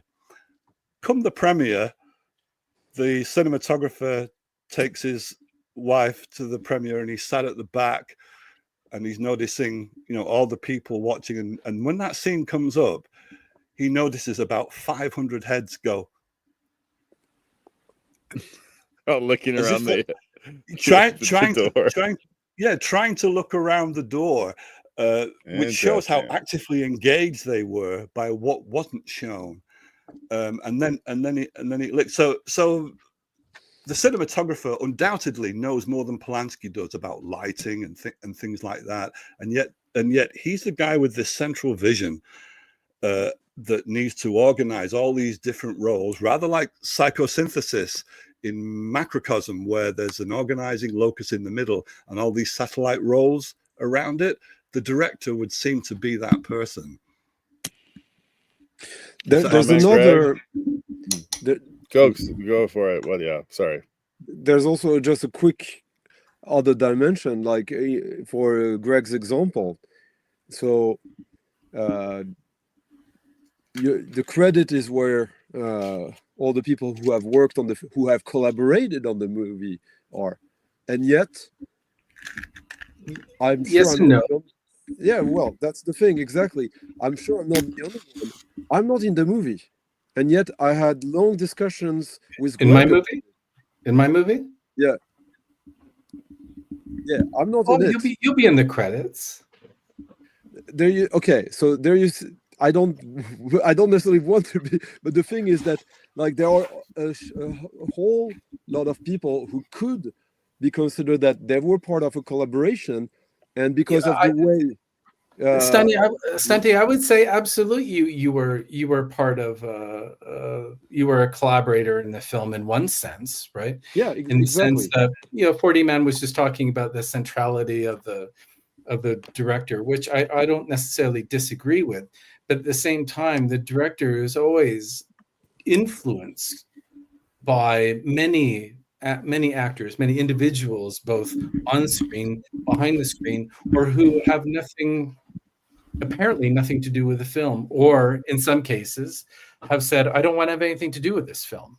Exactly, that's my point, and that And that's my point, right? And this was like, I'll give you another example from academia. I had a professor in my life back when I was a student, and he was this person. Anyway, I gendered them. This person was probably one of the most unsupportive faculty members in my life, but I learned more from that person probably than 3/4 of the faculty members who were incredibly supportive to me. You see what I mean? Yeah. So you're not just taking collaboration from people who are directly involved in producing a film. You're also taking and benefiting from collaboration from people who say, fuck, Greg, why the hell are you even making this film? Or I don't want to have anything to do with this film, and here's why. Or you should really do it, as we were saying before, you should do the film like this, right? Completely different the way you're imagining, because as a director, I think the best directors are the ones who take all of those things in and try to understand why there are all these different reactions and emotions and opinions about the way this piece of art, this film, this novel, this poet, this festival, whatever it is produced at the end of the day, right? So I think that's, and speaking as a director, that for me is incredibly important. There's no way I would have been able to make the films that I've made over the years without having certain moments of just sitting down with someone over a coffee, or a student coming in and saying something to me, or whatever it is, right? You get the inspiration, these aha kind of moments that we were talking about earlier, from all sorts of places and environments that just don't translate into a cinematic credit, right? It just doesn't make sense to me that way, right? That's an industrial way of giving credit, right? Capital C. Tell us what's going on with what are you just on in a holding pattern? You're waiting, getting for money, going film. Yeah, give us an update. Because I need to go and help start the barbecue soon. Yeah, Everyone eats so late in France, right, Stunty? Why do people eat so late? Well, like, tell the truth to Brian. Right now, your focus is not the movie; it's eating French cheese, right? Yeah, absolutely. That's nice. That sounds wonderful. Yeah, I was talking about being in France earlier on this stream before you came on, Stunty. I was in Aix-en-Provence and stuck in Marseille for a couple of days. It was wonderful. And eating so much cheese and baguettes, and it was so nice. So what? Yeah, how's your France life is going well? Where exactly you're in the south? Where exactly are you again, or do you not say? About an hour outside of Lyon, an hour That's nice. west of Lyon. Yeah, he's in hell. Hell? Why you say that, Stunty? Well, he knows what I mean. When in reality, I'm the one in hell. Well, it has been hot here lately. Yeah. Is that what you mean? No, I'm talking about Saint-Étienne-Lyon football. Yeah. The football. Is Lyon and Saint-Étienne, so we'll have lots of time to get it. In terms of academia, there's a subtle hierarchy when you do a PhD, because you're the author of the research question. As long as it gets past the fact that nobody else has asked precisely that question. So you have a supervisor, which by him, just the name alone tells you that there's an overseeing authoritative relationship there. And you have a director of studies. I'm talking about British system now. One of the abilities that you're supposed to show as a PhD candidate is you're capable of working in a team, this little team that you have of at least one supervisor, a director of studies. That's actually written into the contract, so to speak. And I'm quite a loner. And especially at the time when I took my PhD, which was, I think I was 48 years old. So I'm not doing it for the career. I'm doing it because I want the thesis to be meaningful, which means it has to be written my way. I did not get on with my psychoanalytic supervisor. It was an interdisciplinary PhD. So it went in depth across a lot of fields, and that helped me get out of the clutches of a supervisor I did not like. So one of the things she didn't like about an early draft in one chapter is humor. In academia, humor equals flippancy, and flippancy equals shallow. And one of the things I have in my writing style is humor. And she said, no, take that out. And there was just no earthly way that I would take it out, even if it wouldn't come to this, but even if it came to the fact is you don't do the PhD unless you take that out, I wouldn't take it out. The humor has to be there because it's part of my worldview. So tactically, what you can do in a situation like that, where you're not getting on with your supervisor, is you can request not a replacement supervisor, but a second supervisor, especially if your PhD is interdisciplinary. So you get another supervisor whose expertise is in a slightly different field. And in my case, I chose a supervisor who did not get on with the first supervisor. And so I lived off the difference. That's how I did it.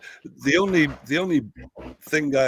only burden I created for myself was in all the team meetings, I often had to calm down the debate because the two supervisors were blatantly hostile to each other. So there was that to have to put up with. But the reason I brought that other supervisor in is so I could carve out my own space and go my own way without suggesting that I can't operate in a team situation. So I didn't want to replace the supervisor.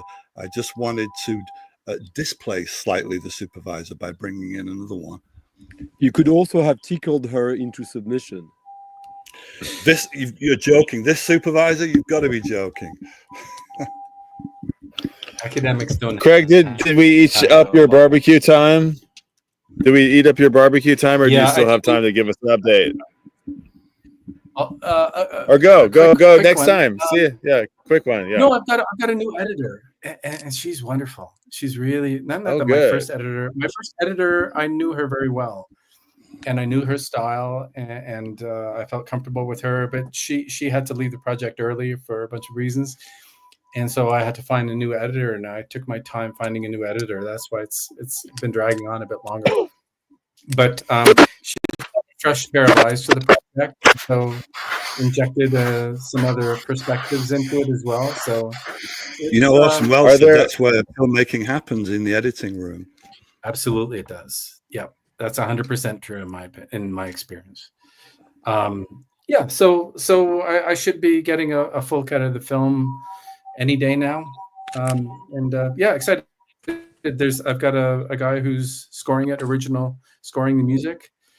Wow. Guy's name's Doug Tewksbury, or if you Google the name Tewksbury, TEWKSBURY, maybe Spenty can play one of his songs on one of his Friday night. What's his name again? Tewksbury. TEW. Tewksbury's in Hamilton, Ontario. Okay, you'll tell me more about it. SBURY. Okay. Yeah. All right. Well, cool, man. So, we want to see. So he does great stuff. So he's going to do the original score for it. So. All right. Well, we're all cheering for you, Greg. We'll do. I should run a really fun shot.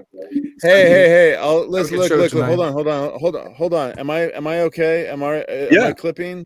Yeah. Okay. No, you're okay. Greg, it was great to have you here. We went 3 hours. This was a wonderful philosophical waxing and waning conversation. I really enjoyed here from the parking lot of Family Mart. It was really fun. 40, thank you for bringing so much inspiring, interesting conversation. Stunty, always a pleasure.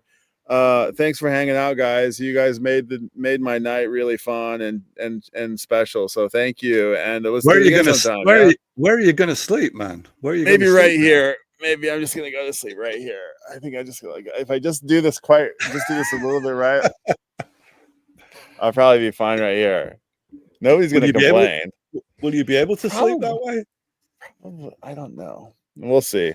It'll be fine. I've lived the life of a cockroach backpacker, this raccoon scavenger. I've done it.